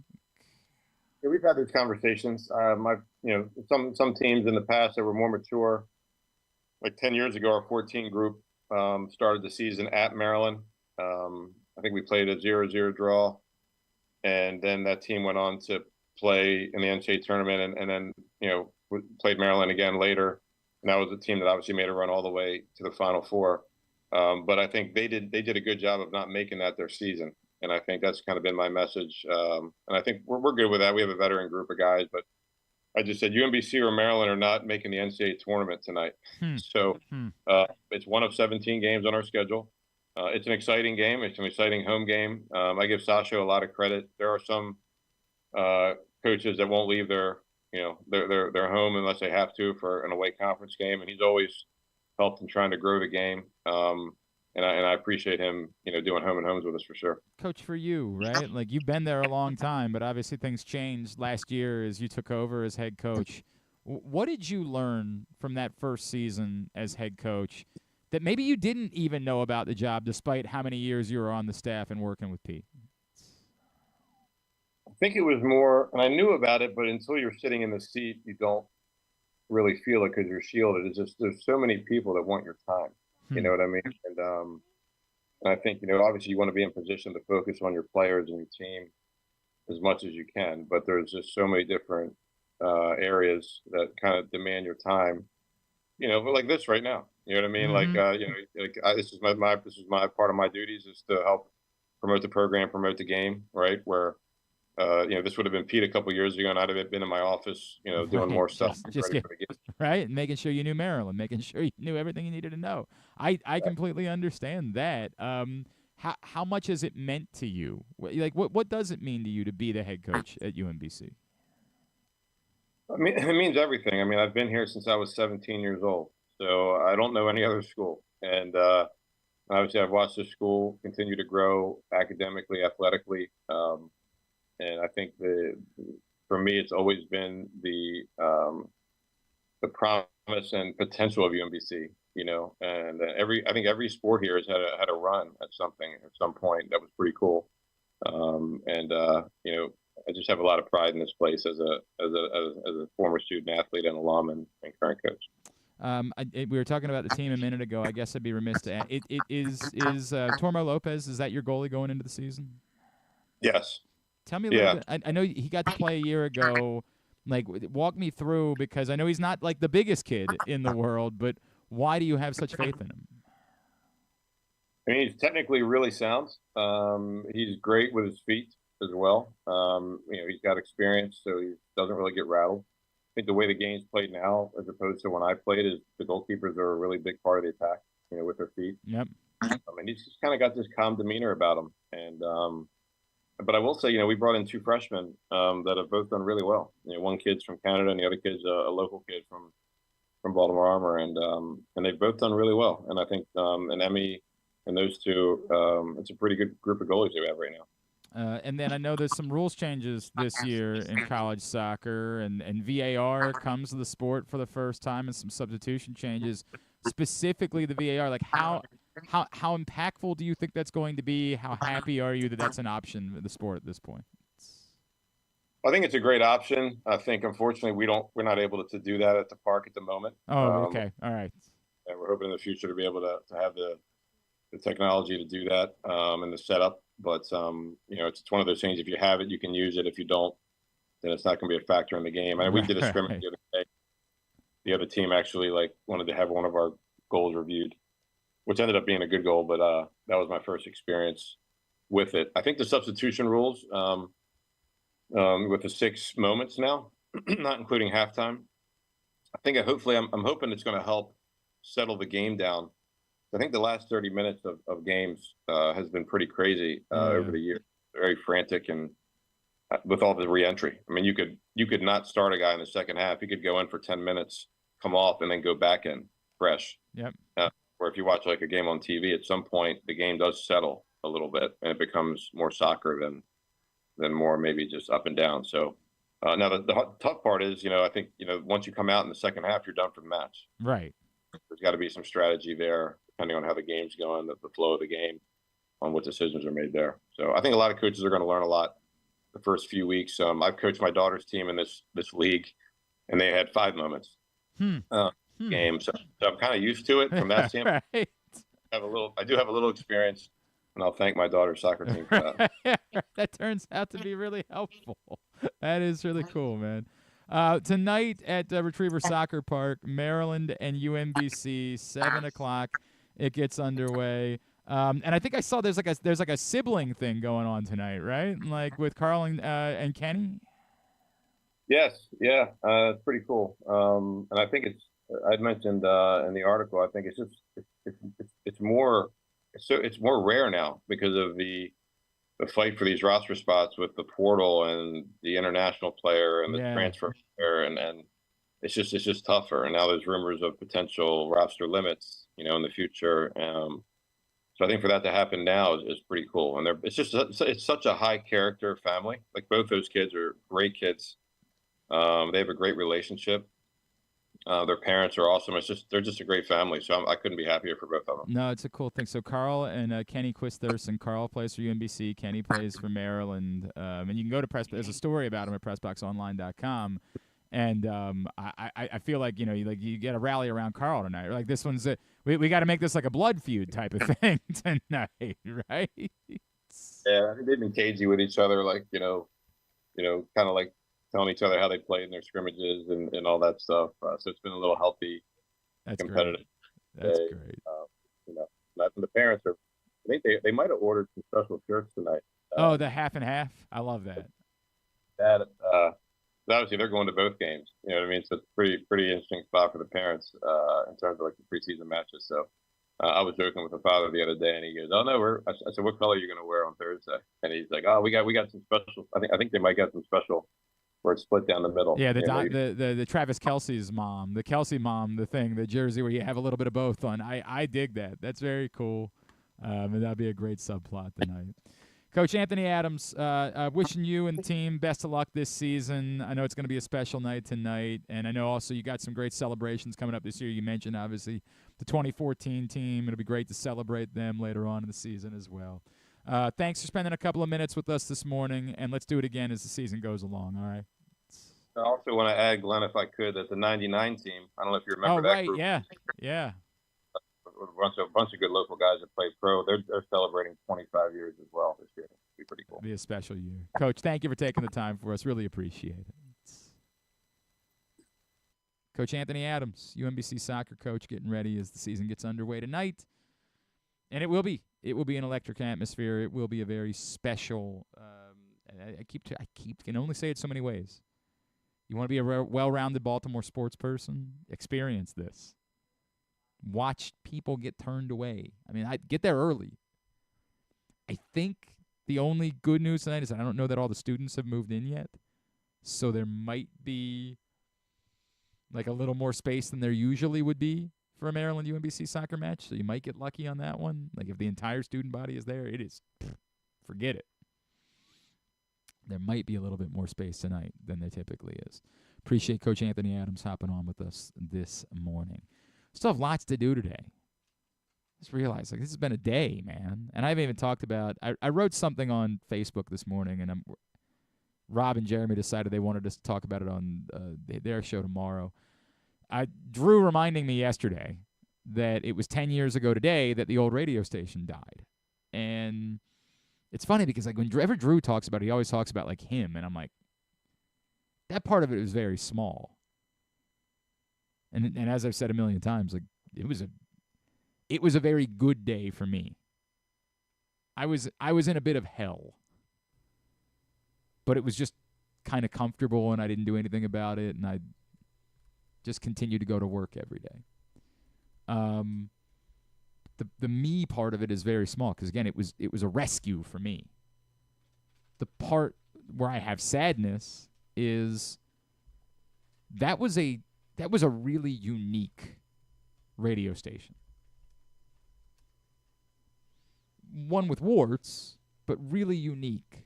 And like when Rob and I will talk about it, Rob will compare it to, if you're a pro wrestling fan, what ECW was as a game changer, as a force. What Barstool has been in sports media industry. In so many ways, that was the concept of what the old radio station was. The old radio station was change. It was different. It was a frat house. I was working in corporate radio, wanting to leave to go work there because there was electricity and juice, and it felt real and special, and there was a true connection with the community that existed in that place. I was working for CBS Radio, desperately trying to get to the much smaller radio station, which sounds crazy, but that's how cool and how unique and how special that place was. And the concept was perfect. You never knew what you were going to hear. There was a danger to it. And everybody would sit in on everybody else's shows, and it really was like this walking frat house. You'd walk in at a time where you weren't on the air, and there'd be like 6 people in there, and you'd be like, what's going on today? But that was what made that place so unique. It was a place that people cared about. And obviously, Rob, Jeremy, Bob, Drew, fair. Cunningham, Ken Weinman, Spiro, Glenn Clark. I guess. That's me. He forgot. I think he thinks that you're. That's weird. I don't blame him. I can see it. Weird. Sometimes I can see it. Yeah, do you see it? But like, and I apologize because I know I'm blanking on lots of folks that work. The Swam, Mark Messina, Ryan Shell, sure, Alan McCallum, who I love, and it was so great to see him up at the pig roast the other day. Just so many remarkable talent. Casey Willett, Ray Bachman, that came through that place. Phil Backert, who now runs the fantasy channel down on Sirius XM, and Mike Popovic, and basically everyone that you've liked. If they're a Baltimore sports personality that you've enjoyed, more or less, they came from there. And 10 years ago, that died. And that's sad. It is sad. It's not sad for me because, again, it became untenable. And as I pointed out, it started dying before that date. At that point, we were propping it up and doing our best. We did everything in our power, Drew and I, to try to keep it vibrant. But when I decided to leave a great job in Arizona to take a job there, it was the place to be. It was. You're wrong, Colson. It was. And everybody would say, well, you look at, I can tell you all the stories of why you're wrong about what you think the listenership was. In fact, the listenership was insane, given how no one could hear the signal.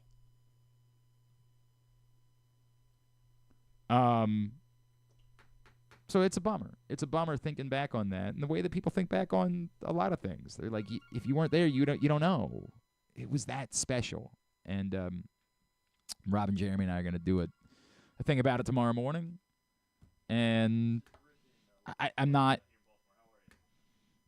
It was an incredible time, an incredible place, and yeah, a lot of people say, well, you can make a documentary, you can write a book. There's lots of things that could be done, 100%. It really was that unique, and every time you bring it up, you hear from a million people that were like, yep, it was a special thing, and it is still missed to this day. So, yeah, 10 years ago that the old radio station died. But we got lots of good things that we're a part of, and grateful to be a part of it, and grateful to be here at Press Box and all the other places that you hear me. All right, every week we make a trip to Bowie to chat with a member of the Baysox, and this week we get to catch up with last year's first-round pick of the Baltimore Orioles, someone that I've enjoyed our first conversation with. Remember last year our first conversation was with him and his dad, which was a lot of fun. We now head down to Bowie to catch up with outfielder Enrique Bradfield, who's back with us now here on GCR. Enrique, it's Glenn in Baltimore. It's great to chat with you, man. Thank you for taking the time for us this morning. Hey, Glenn, no problem. Hey, it's always a pleasure to come on here and talk. Yeah, man. That was one of my favorite conversations that I've had on this show in a long time, you and your dad. And, like, the joy in his voice. How much has he been able to, like, be around and be a part of it and be involved with you as you've been in this first year of pro ball? He's been a little bit busy this first year, so honestly, he's probably only made a handful of trips, a couple down to Aberdeen. I think they were planning on going to Aberdeen, and I ended up getting promoted, so we hit the road for that week, and that kind of shifted the plan. So I'm sure that my dad and my mom and sister will be back soon. That's cool, man. Does he like text you and give you like, hey, you're doing this wrong? Do you still have to deal with that with dad? It's not okay. as much as it used to be. It's usually a good luck text before the game. Cool. That's cool. And then just an observation. I've been noticing this. I don't know if this is what you're trying to do, but this is what it looks like. And I'm like, yeah, I got it, Dad. I got it. All right, let's get to the important part. 63 stolen bases between the two levels this season. Are you starting to think that it might be possible that at some point in your career you could have a 100 stolen base season? I think it's very much a possibility. Oh my! I think it's more than a possibility in my mind. I think there is going to be a year, and then there are going to be years where that number is right there in my reach. Holy smokes, man! Like that is like my like the hairs on my arms stand up thinking about the possibility of that. How much has that grounded you? And Enrique, I'm sure there are a lot of people that would press at the plate, but knowing what a terror you are on the base paths, has it allowed you to be more patient and to understand a walk is a really good thing for me? Like what is that speed and what you're able to do for you and the patience that you have at the plate? I think it just allows me the opportunity to be free. And by being free, I can be selective as to what I'm looking for. You know, it's obviously moving up to AA. It's a different animal of a level. And there's going to be some pitchers who really understand what they have to do and what their job is. Yep. But at the same time, too, it's uncomfortable pitching to somebody that you know that, hey, if we put this guy on, he can make us pay for it. So we really have to make him try and earn his way on. So I guess for looking from that perspective, it kind of frees me up to try and hunt certain pitches, pitch zones, certain plans of attack that I'm looking for when I'm in the box. You know, you say that, but like I see that you're OPSing 800 since you've gotten called up. This is supposed to be the moment where it gets real. Like this is supposed to be the level where you're facing major league pitching. Why has the adjustment been so simplistic for you? I think it's mostly it comes from just working every day. Yeah. And just get better. I'm a completely different hitter than I was from the moment I walked into the organization last year. I'm completely different from the moment the season started in April. You know, there's been a lot of work that's gotten done in the past months, and to allow me to trust my preparation to trust in the work that I put in and just go out there and play the game. We're chatting with Enrique Bradfield here on GCR as we make our visit to Bowie. Can you explain that a little bit more to me? Like, what did they tell you when you got in? What was your focus in the fall? How did you make those adjustments? Yeah, it's mostly just sitting down and really talking with our hitting department about what I can be and what I want to be. And it's like, I know the caliber of hitter. I'm going to be a guy who gets on base a lot, but I do have the potential to do some damage as well. Hit the ball in the gap, doubles, triples, run into a ball, and it's going to leave. So it's being able to consistently do that I've been working towards. So it's been a little bit of a stance adjustment, some different swing focuses, swing cues to get me moving in the right way. And it's just kind of been a constant build from the time even last year in Delmarva to the off season.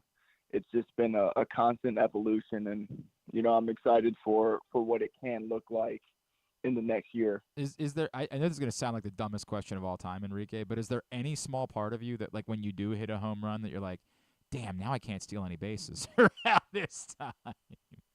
No, for the most part, I have to sprint my way around, so it's nice to take that one off and jog a little bit. Fair. All right, that's fair. I can dig. Hey, Ricky Henderson hit a bunch of home runs, man, like in his career. You can be a great base stealer and obviously have some power, too. Enrique Bradfield with us here on GCR. Enrique, the thing that obviously everybody always still continues to talk about is the defense. I would think, like, do you feel like you're already a major league caliber defensive outfielder at this point in your life?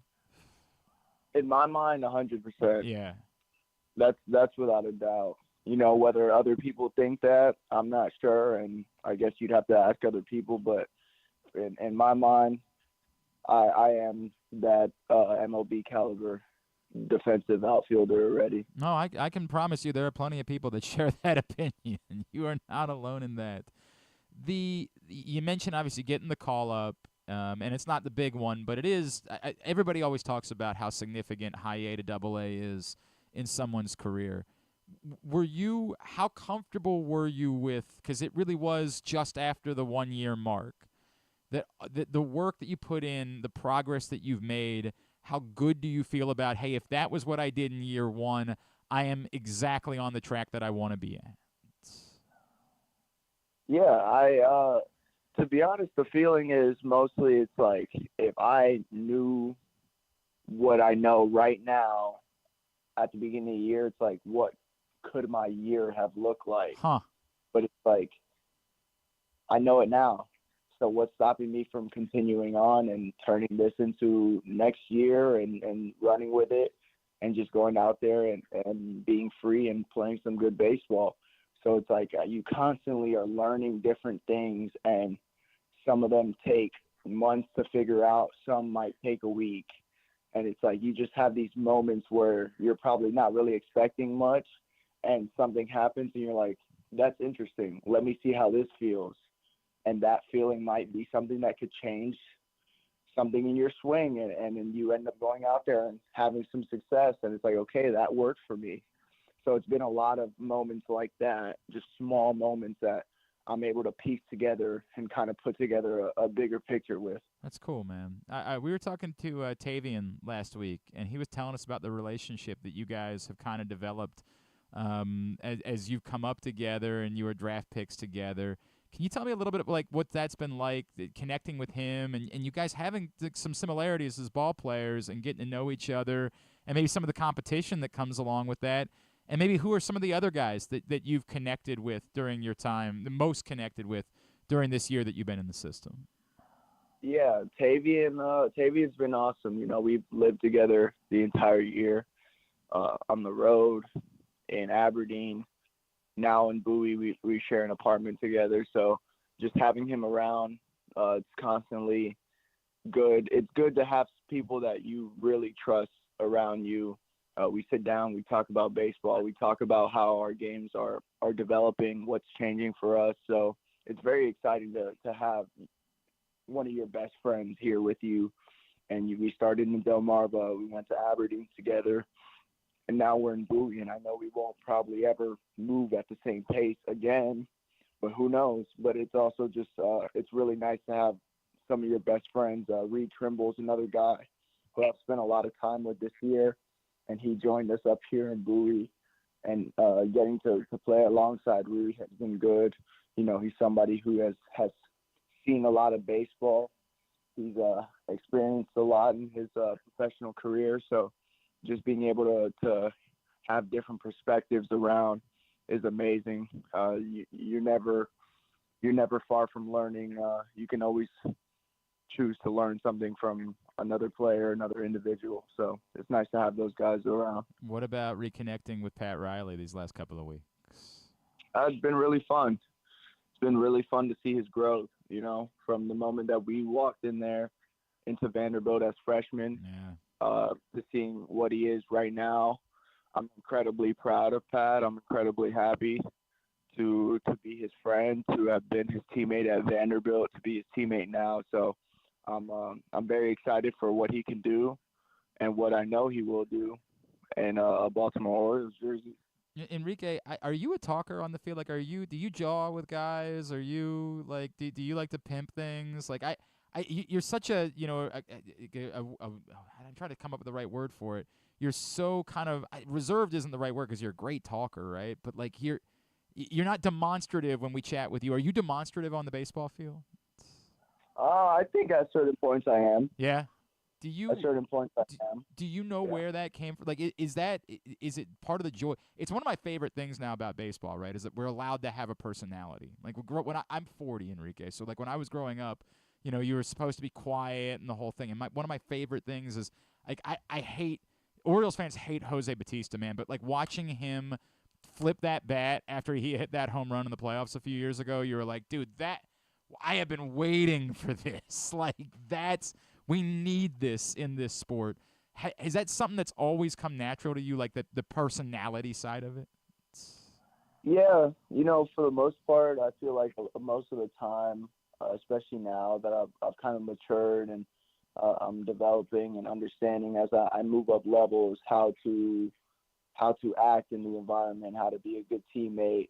I pretty much have a straight face for the most part, but definitely emotions do come out at times. And I would say it's not so much joy in the moment. It's more so competition. Yeah. And that I'm a competitor. Yeah. I want to win. I don't go out there every night and I'm not okay with losing, you know. No, in the leagues it's a little different because it's about our development.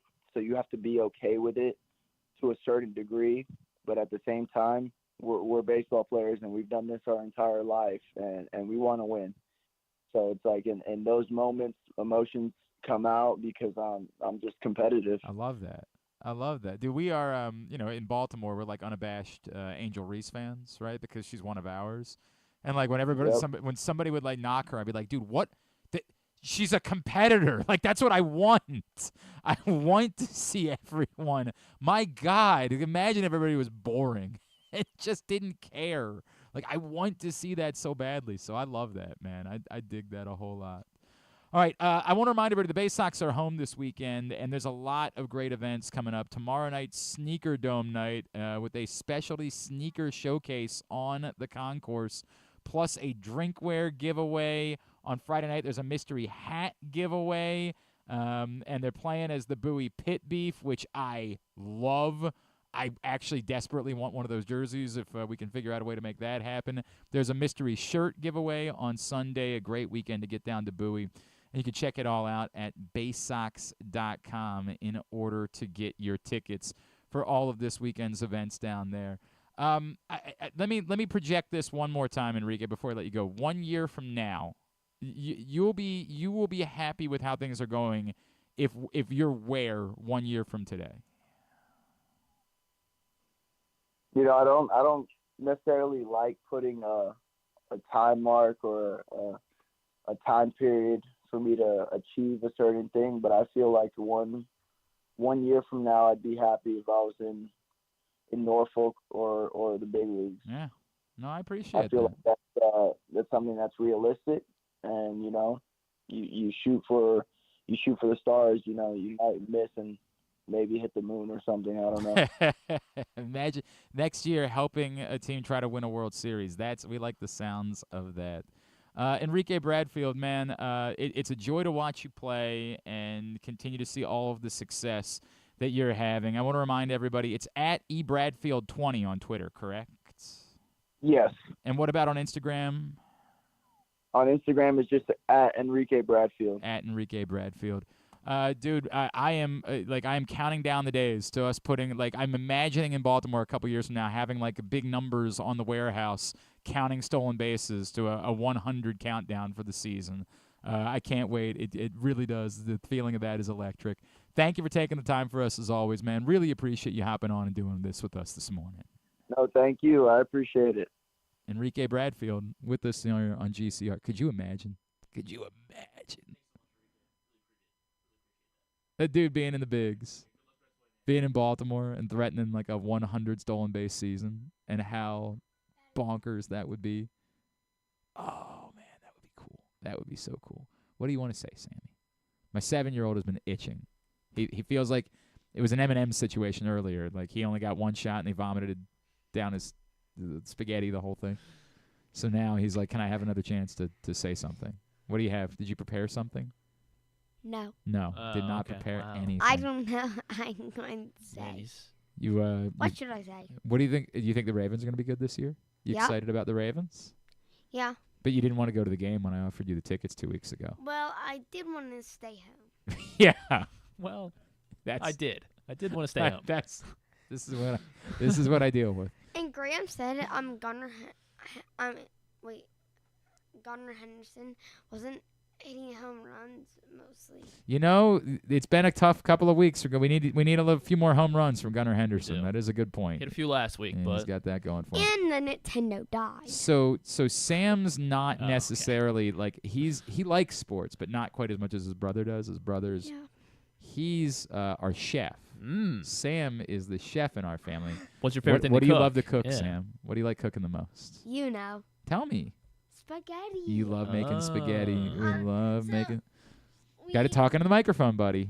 Yeah, into the microphone. So once when my brother was in the hospital, we went to my dad's store and we got spaghetti noodles, but then we just went to a thing and we pressed a few buttons and it made us get gummy bears. And I made spaghetti and then I ate noodles out of the pot. Yeah, that was a weird bit. We made spaghetti one night when it was just Sam and I at home. And he had a bowl of spaghetti, but he preferred to just eat plain noodles. He would just pull plain noodles out of the pot and dribble them into his mouth. And it's a very strange bit. So when I was almost Probably done tastes better that spaghetti, every time I added more noodles, more sauce, and more cheese, and I kept doing that until I couldn't eat all of it. But you make good meatballs, pal. I don't know why we didn't make meatballs that night. You didn't want them, but you make. I don't want meat. And then Guess he's a vegetarian. Okay. I don't know. And then for benefits to dessert, that. I have one Oreo and another Oreo with a gummy bear. Oh yeah, he inside. stuffed a gummy bear Really? in. He took the top of the Oreo off. I don't know if he maybe Made a discovered little- something. Put a gummy bear and then put the top back on. How was it? Actually pretty good. It was actually pretty good. Yeah, Okay. might be onto something. I like we. You're into And it. after that, we went up to our attic. We let Sam try to be a food influencer. We let him make some videos, right? And he had a catchphrase which was like, "Hi, my friends." Can you say that for me? Hi, my friends. Yeah, I think that one's gonna work. Snacks with Sam, or what's the something name like of the channel? that. We'll work on that. We'll work on that moving forward. But he likes to cook. He's our. What was your favorite thing you did at cooking camp this summer? Ooh, What was your cooking favorite? camp. He went to 2 different cooking camps. Wow. I don't know who's paying for all of this. Sure as hell ain't me. Cupcake camp and cooking camp. You got to talk into the microphone, Sam. You can't just spin around. Taking You gotta- headphones if with you want- him. Yeah, right. Oh, we got a bigger problem. Yeah, I Oh know. no. Oh no. All There right, he goes. so Now he what can hear was- us. What was your favorite thing? What was your between cooking camp and cupcake camp? What was your favorite thing that you made, Sam? Then real quick, buddy. It was cupcake. Strawberry ice cream mountain cupcake? What? we sent you to camp for that? So, okay, here's the weird thing. Okay, quick. Let's be honest now. Yeah. It was a whipped cream with strawberries in it. Okay. Yeah. And a cupcake. A muffin. And then I put the whipped cream with strawberries on it, filled it up. Then in the middle was vanilla wafers. Whoa. And then and I made a different one. This one was banana whipped cream cupcake. Muffin. Phew. It was the same thing, just with bananas instead of strawberries. Okay, bananas instead of Sounds like a strawberries on blast. that one, yeah. All right. Oh, they're actually really good. Oh. I brought some home. Okay. Dad, Bring some today? Yeah, right. Yeah. I don't eat the cupcakes I and saw cupcakes. the- He knows better than to bring cupcakes back so for me. this was on our last day, and there was a competition. Into the microphone, buddy. It was a competition. So it was who could make the best cupcake for the judge. Ooh. And who won? Did you? 3 tables. And were you one of them? Yeah. Hey! Wow. Well done. And, Well done. Our one was themed off of our table name. I named our table. What was your table name? The Rockets. The Rockets. So what was how would you make a rocket cupcake? No, it's called Rocco Cake. Rocco cake. All right. It's a rocket on a cupcake. So you take marshmallows, and then, we were a little dumb. We disobeyed the rules. He was a little dumb, he said. So we disobeyed the rules. We put chocolate syrup in our filling and Better vanilla. not disobey the rules at home. You're gonna get your butt kicked. And then Stop interrupting him. Sorry. he took a fork, drilled a hole in the cupcake. It was chocolate this time. And then Okay. we All took right. that. He's and not then done yet. We took the filling and filled it up. And then we took 2 marshmallows. We stuck the first There's one so much on. happening here. And then we took I think the I'm following. filling and stuck it on the first marshmallow, and then we stuck the second one on it, and then we put crumbled up vanilla wafers on Jeez. the fire, and the 2 marshmallows were the rocket. You could get hired at one of those Got milk. it. You ever see these milkshake bars now where they're like go get a milkshake, but it's really like everything they have in the restaurant gets thrown Be into. quiet! No. So I can talk. No.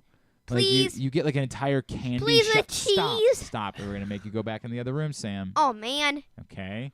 Get like the Now it's entire. open mic. You get Yep, the there entire. you Yeah. go. You figured it Okay, out. Sam, we're gonna turn your microphone off. All right.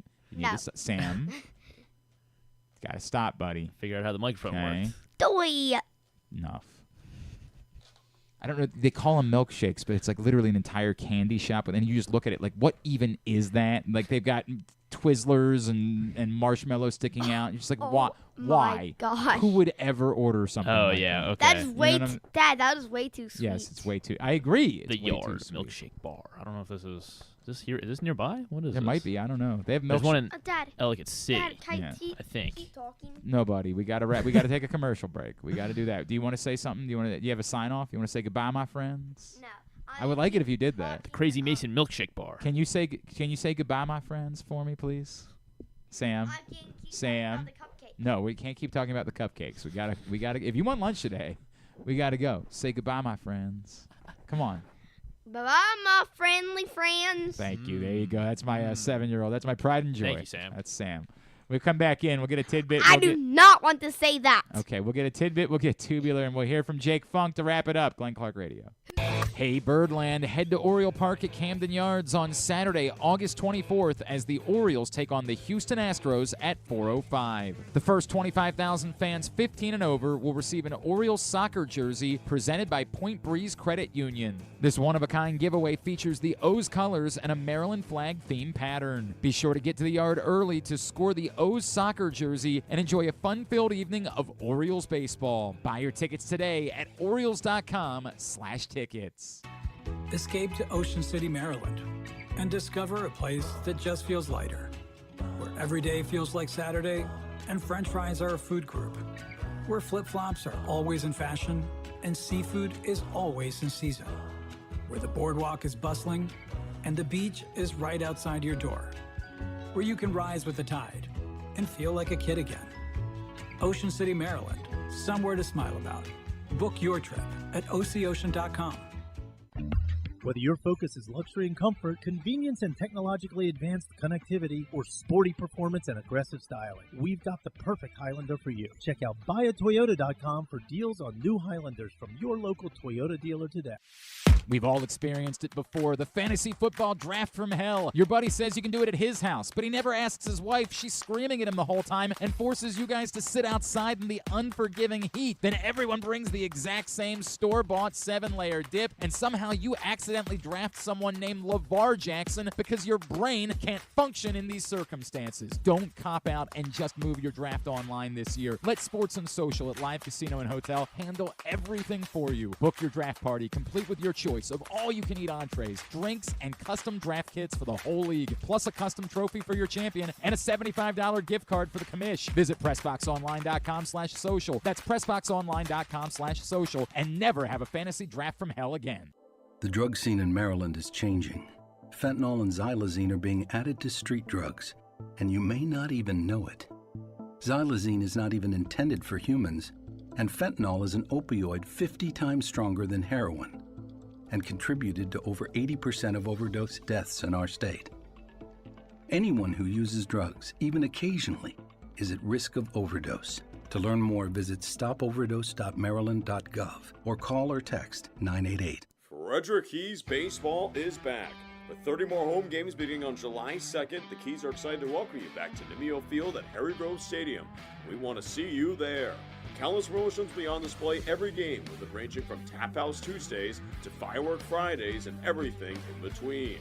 For more information or to buy tickets, call 301-815-9939 or visit frederickkeys.com today. Gambling can be a fun and entertaining experience, but there are risks involved. If you're planning on betting on the game at the casino or on your phone or computer, know your limit, stay within it.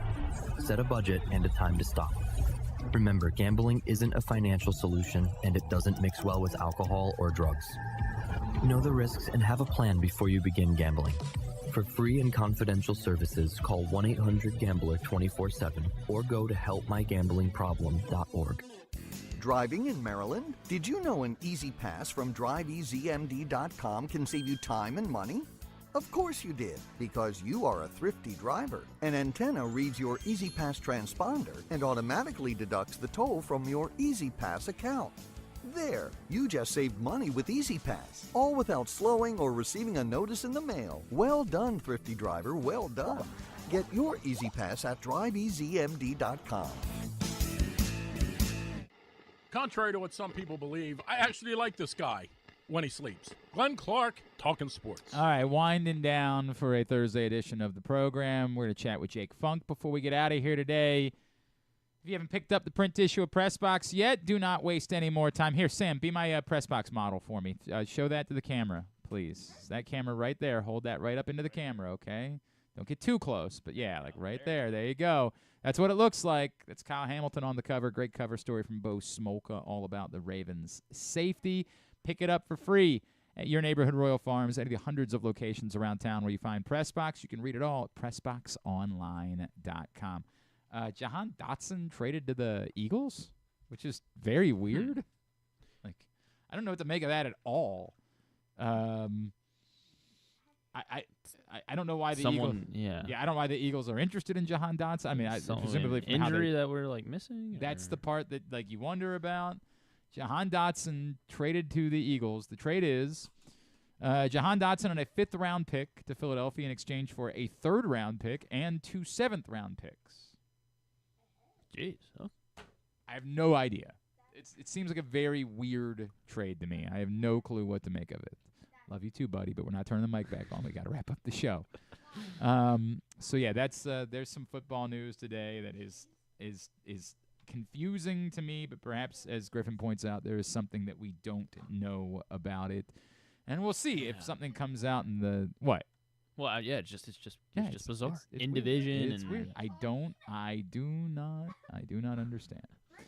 All right. I guess let's go ahead and get a tidbit. Have you ever thought of taking a cruise to these wonderful destinations with sunny skies and beautiful beaches?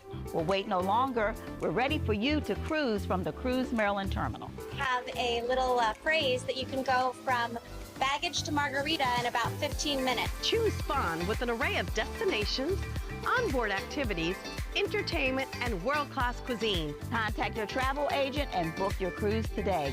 Let your adventure begin. All right, what you got for tidbits? You need your mic needs to be on. My son's mic, not so much. Your mic needs to be on. I think I'll save. Obviously, Joey Votto announced his retirement yesterday. I did see very, that. very That incredible. I'm sure we'll have more time tomorrow. Did you see that he faced exactly one pitch in the big leagues this year? Really? And he hit a home run. Oh, wait, in the big leagues? In the big leagues. No. Yeah. I do not remember him. I saw that. I do not remember him making. I saw an MLB appearance. Somebody posted it. Hang on a second. Joey Votto, one pitch. Joey Votto. Joey Votto. Yeah, Jason Stark. So wild to think about how this was the only pitch in a big league game that Joey Votto saw this season. It was a. Oh, was it like in spring training? Oh, it must have been in spring Okay, training. okay. That must have been what it was. You're right. Yeah, they're very good. Yeah, But he hit a home run? It was a home run. That's very Joey Votto. Yep. Very Joey Votto. He led the league. Actually, I'm going to do the LA Daylight Cruise one today. We'll maybe save some Votto for tomorrow. Ellie stole his 60th stolen base. Had his 60th stolen base yesterday. He's no Enrique Bradfield. Enrique, yeah. I don't know if you saw. He's got 62. So It'll be. That'll be fun. You think there's like having them a both. battle between the two of them? You think That would be really like, cool. I love that. LA Daylight. I mean, LA Daylight Cruise goes all the time though. It's Yep. insane. 20 home runs this season. He does have 20 home runs. Okay. Stole his 60th base. So 20-60 season. Yeah. That has only been done by. He is the 5th human to do this. I'll assume Ronald Acuna. Yes, Ronald Acuna did it last year. 20 is a lot, but I'll still say Ricky did it at some point. Ricky did it twice. No, Ricky did it 3 times. 3 times. 85, 86, and 90. How about Barry Bonds? Barry Bonds is not on this list. No Bondses. Willie Mays? Not Willie Mays. No, 60 home runs is nuts, man. Another guy did it in 86. Nuts. The same year Ricky did it. Another guy did it in 86?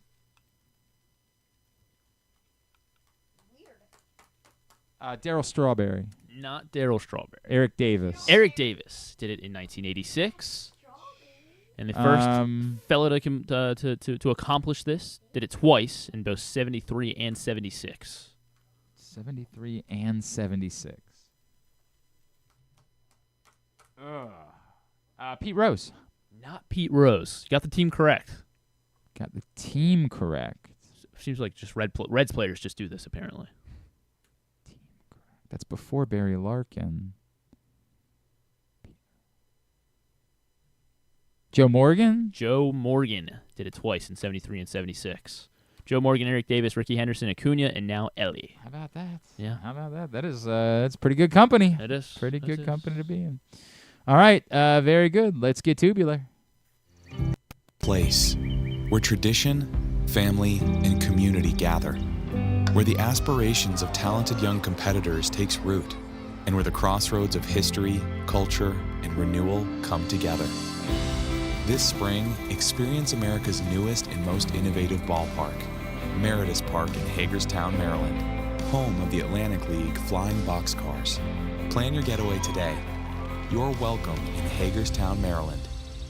All right, here's what's coming up totally tubular-wise this evening. The Orioles do return home to open up a series with the Astros. That's 7:15 tonight on Fox. Kenny Albert and Adam Wainwright doing the game this evening. Spencer Arrighetti, who is not related to Michael Arrighetti. Spelled differently, but he's on the mound for little Houston against Corbin Burns tonight. Again, 7:15 on Fox. As I mentioned, Maryland UMBC soccer tonight, 7 o'clock. You can watch it on ESPN Plus if you don't make it out to Retriever Soccer Park. Also, Loyola opens their season NJIT at 7:30. That's also on ESPN Plus. Other baseball today, ESPN Plus, Tigers Cubs, 2:20. Masson's got Rockies Nationals at 1:05. MLB Network, Guardians Yankees at 1:05. And then they'll join Rays Athletics in progress later this afternoon, and Mets Padres in progress tonight at 10. MLB TV, the free game of the day that wasn't the free game of the day yesterday, Brewers Cardinals 2:15. ESPN's got Little League World Series. This has got to be knockout round today at 3 and 7. Golf Channel for round 1 of the BMW Championship, 3 o'clock. Of course, that's the event that'll be back at Caves next year in the PGA playoffs. USA Network for round 1 of the Women's British Open. That's going on right now. Amazon Prime Video tonight, Dallas Wings, New York Liberty at 7, and Colts Bengals at 8 o'clock, also on Prime Video. Nice. NFL Network, Bears Chiefs at 8:20. There's an Orioles game. What are you doing? Bears Chiefs, 8:20 on NFL Network. The Orioles are dead, so. Sure. Access TV. Oh, you're going there? You're already going there? It's football season. Yikes. Access TV for TNA Impact tonight at 8. Non-sports highlights? Let's see. Just Impractical Jokers, new episode of that on TBS. Let's see. Amy Poehler and Fred Armisen will be on Seth Meyers. What are they plugging? I don't know. Okay. I couldn't find out. All right. Zoe Kravitz will be on Fallon. Democratic National Convention. Which I saw they did a bit with Kenan Thompson that was not funny. Was not good. It was not. Bill Skarsgård. I don't know that it was supposed to be funny, but it was just, I don't know. Bill Skarsgård will be on Kimmel along with FKA Twigs. They're in the new movie, The Crow movie, that comes out. I guess it comes out tonight. I didn't know that was a thing. Yeah, they're doing a new The Crow. It looks pretty decent. I mean, I obviously don't know. I never saw the original, but it's a legendary film, but it's in part legendary for the film. It's also in part legendary because Brandon Lee was shot and killed on set. Oh, really? Yeah, that's part of what makes The Crow. So, you know, and Bill Skarsgård, I think, survived. I think we would have heard probably if that weren't the case. Anything else? No, that's it. That is all right, it. very Slow good. day. Part 3 of That 90s Show. If anybody cares about that on Netflix. Sadly, I do. Oh, you do really? I hate saying that.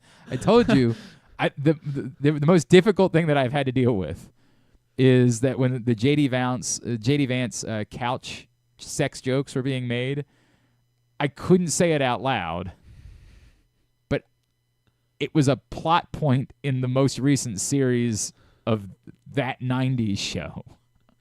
But I didn't want to tell anyone that out loud because it would require me admitting that I had watched That 90s Show. Well, I'm glad I got that out of you. Yeah, it's embarrassing.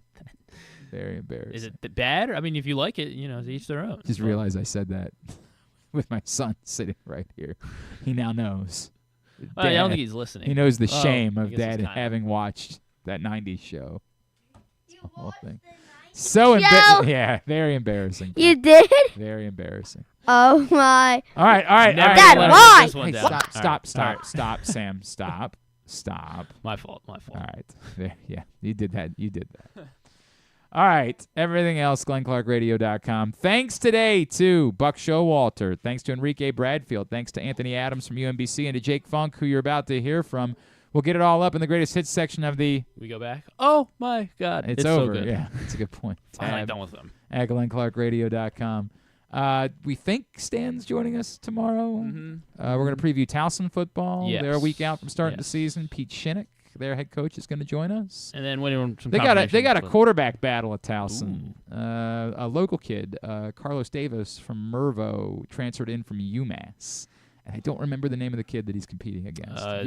Nate Ken is still there. He's from Carroll County. Okay. I guess that'll be. Is that who it was? He played some last year. There was somebody else that was in the mix. I don't know. Scott Smith is You're still supposed there. You're supposed to be the Towson guy. What are you doing? Well, I know. All right, we'll figure it all out by tomorrow. Yeah, we will.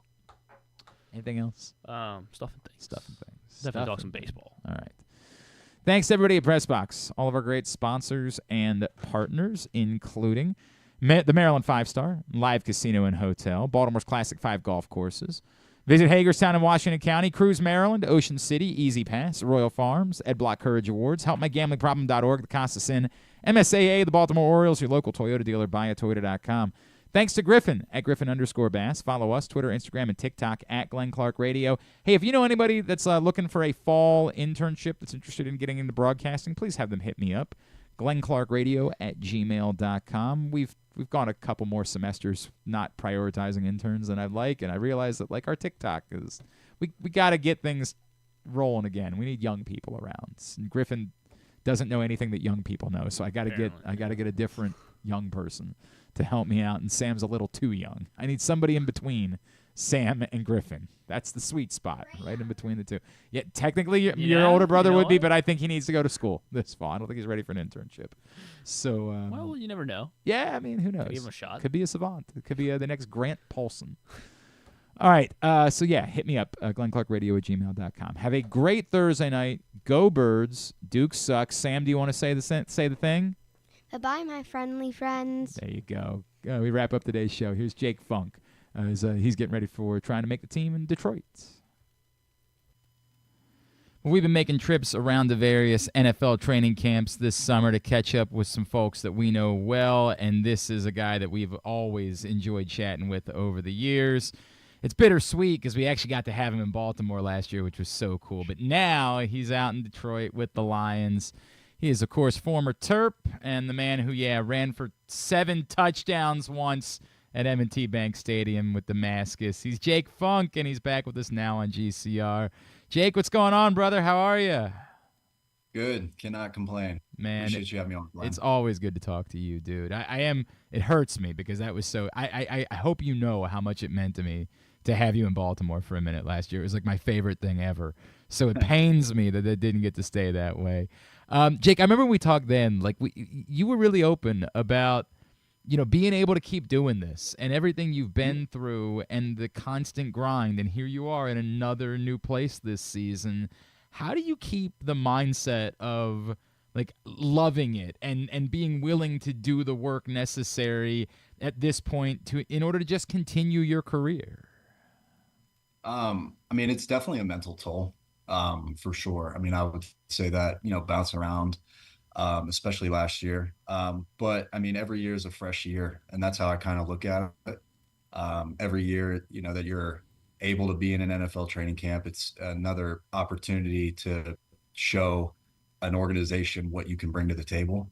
And that's kind of what keeps me going, is that every year is a fresh start in the NFL. Do you find yourself like truly believing like the best is still yet to come? Like that it's not just that you're clinging, it's that any opportunity be the moment that you show the best that you're going to have to show in the league. Yeah, of course. You always have to have that. That's what drives you. The moment you lose that is when, things could start going downhill for you. So I would agree. I think that's definitely something that keeps you going. Jake, you obviously you're out there in Detroit. I think the Lions sort of became like America's sweethearts a couple years ago, and even folks here that like, it's the NFC. I might kind of cheat a little bit and like have an NFC team that I like. What is the experience? Like Dan Campbell just seems like the most easily likable coach in the entire league based on his persona. What has the experience been like there for you? Is it as real as we think it is? Yeah, I think it is very real. Being in this building, there's a lot of energy. For the first time in a long time for the Lions, they're considered one of the top tier teams in the league. And with that, there are a lot of expectations.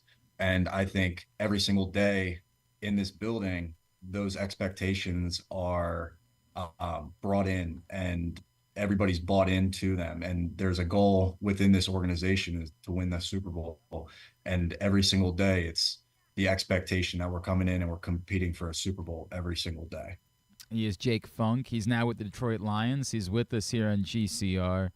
Jake, the role that you play in that, right? Because I know the first role is I got to make the team, right? Like I understand how that works. Do you allow yourself to start having those visions of like, I could win a Super Bowl, or is that do you have to keep it more compartmentalized than that? Yeah, I mean, I would say that that's obviously the down the line goal for the organization, but it starts every single day and being where your feet are. It's attacking every single day and getting just a little bit better every single day. By the time, you hit week 1, and then it's getting marginally better every single week. And then when the playoffs roll around, you should be playing at your peak. So I would say it's just taking it day by day in this organization and really attacking every single day that we're out on the grass. I want to make sure I show respect. Winning another Super Bowl. I just want to make sure that I say that correctly, not winning one Super Bowl. Jake, a couple things I wanted to make sure I covered with you this time around. I know you've always been a special teams guy. What has your experience been like with the new kickoff? I don't know if you've been involved with that in what you've been doing, and how How crazy is it? Does everybody have it figured out yet, or do we still have a lot to learn about what this is going to be like this season? Yeah, I think there's still a lot to learn. It's definitely something that's a lot different. It's a lot more short area quickness kind of thing versus long speed and, a longer play, I guess you could call it. Is it leverage though, or is it really quickness? It's really like quickness off the line of scrimmage and just trying to be able to leverage the ball wherever it is kicked. And I still think it's something that as the season goes on, you're going to continue to learn and be able to adapt to see what works and what doesn't work. It's new. So all the players are getting adjusted to it. All the coaches are getting adjusted to it. And it's just something that I think you're going to have to continuously be able to learn and adapt to be able to really figure out what works best for you and your team. Are we at a place where players could say whether or not you guys like it, or it's still too new, just no way to... I mean, I think it's a collaborative effort. At the end of the day, it's, whatever the coaches feel what is best. But I do think it is a collaborative effort to, whether guys, like this certain style or this or that. But at the end of the day, it's a learning thing for all of us. And, we just try to, watch the tape and figure out, okay, does this work? And try different things and, figuring out what kind of pieces can go where and how to be able to really get a great kickoff and kick return unit. Jake, you are only in your fourth year, right, in the league, but obviously considering you were at Maryland for a little bit longer because of everything you went through there. Like, take me back. How different are you today than even just like when you showed up as a freshman in College Park years back? I mean, football-wise, I've learned a lot. Yeah. There's a lot about the game that when you come from high school to college, there's a mental jump. And then when you come from college to the NFL, there's even another mental jump. And, you learn so much about the game and how to play it. And the NFL is, I would consider, a very different game than the college level. So, being able to be 4 years in, you've been playing at this level for a little bit, and, you start to understand and you start to see what, how the nuances of the NFL work. And, that's something that I've been able to grow, in terms of just mentally over the years. And it was the same thing at Maryland. I came in as a freshman and, you're new to the college game. And as you get older and as you grow throughout the program, you're able to, find out, all right, this is, the nuances of college football. And, there's a growing process. And I think that's, very normal. Having gone through as much as you've gone through, and I think people are familiar with the injury history from college, even at a young age, do you find yourself being more of like a sage type when you're in a locker room? Do you find yourself being a guy who is more inclined to give advice to try to help young guys because you've been through probably a good bit more than the average guy at this point in their career has? I mean, yeah, I try to, if my advice is warranted here and there. Obviously I've been through a lot from an injury standpoint. So when guys get injured, I can understand what it is like mentally and physically. Yeah. So I'm able to, be able to bond with guys over that. But yeah, I would totally agree. Married life. Any different at all? I mean, I enjoyed getting to know. I think, as I told you the last time we talked, I'm not like a reality TV guy. It's not my thing. So I love the story of how you all met. You got married this off season. When I got married, everybody kept asking, like, what's it like? I'm like, I don't know. It's no different to me than it was 3 days ago. It only got different once kids came along. Yeah. Any different for you whatsoever? I wouldn't say, that at all. Yeah. We had been, pretty close, and from, the day we started dating, and really, I mean, we got married, and the only thing that's been new is just having to wear a ring on my finger, which I've never had to do in my life.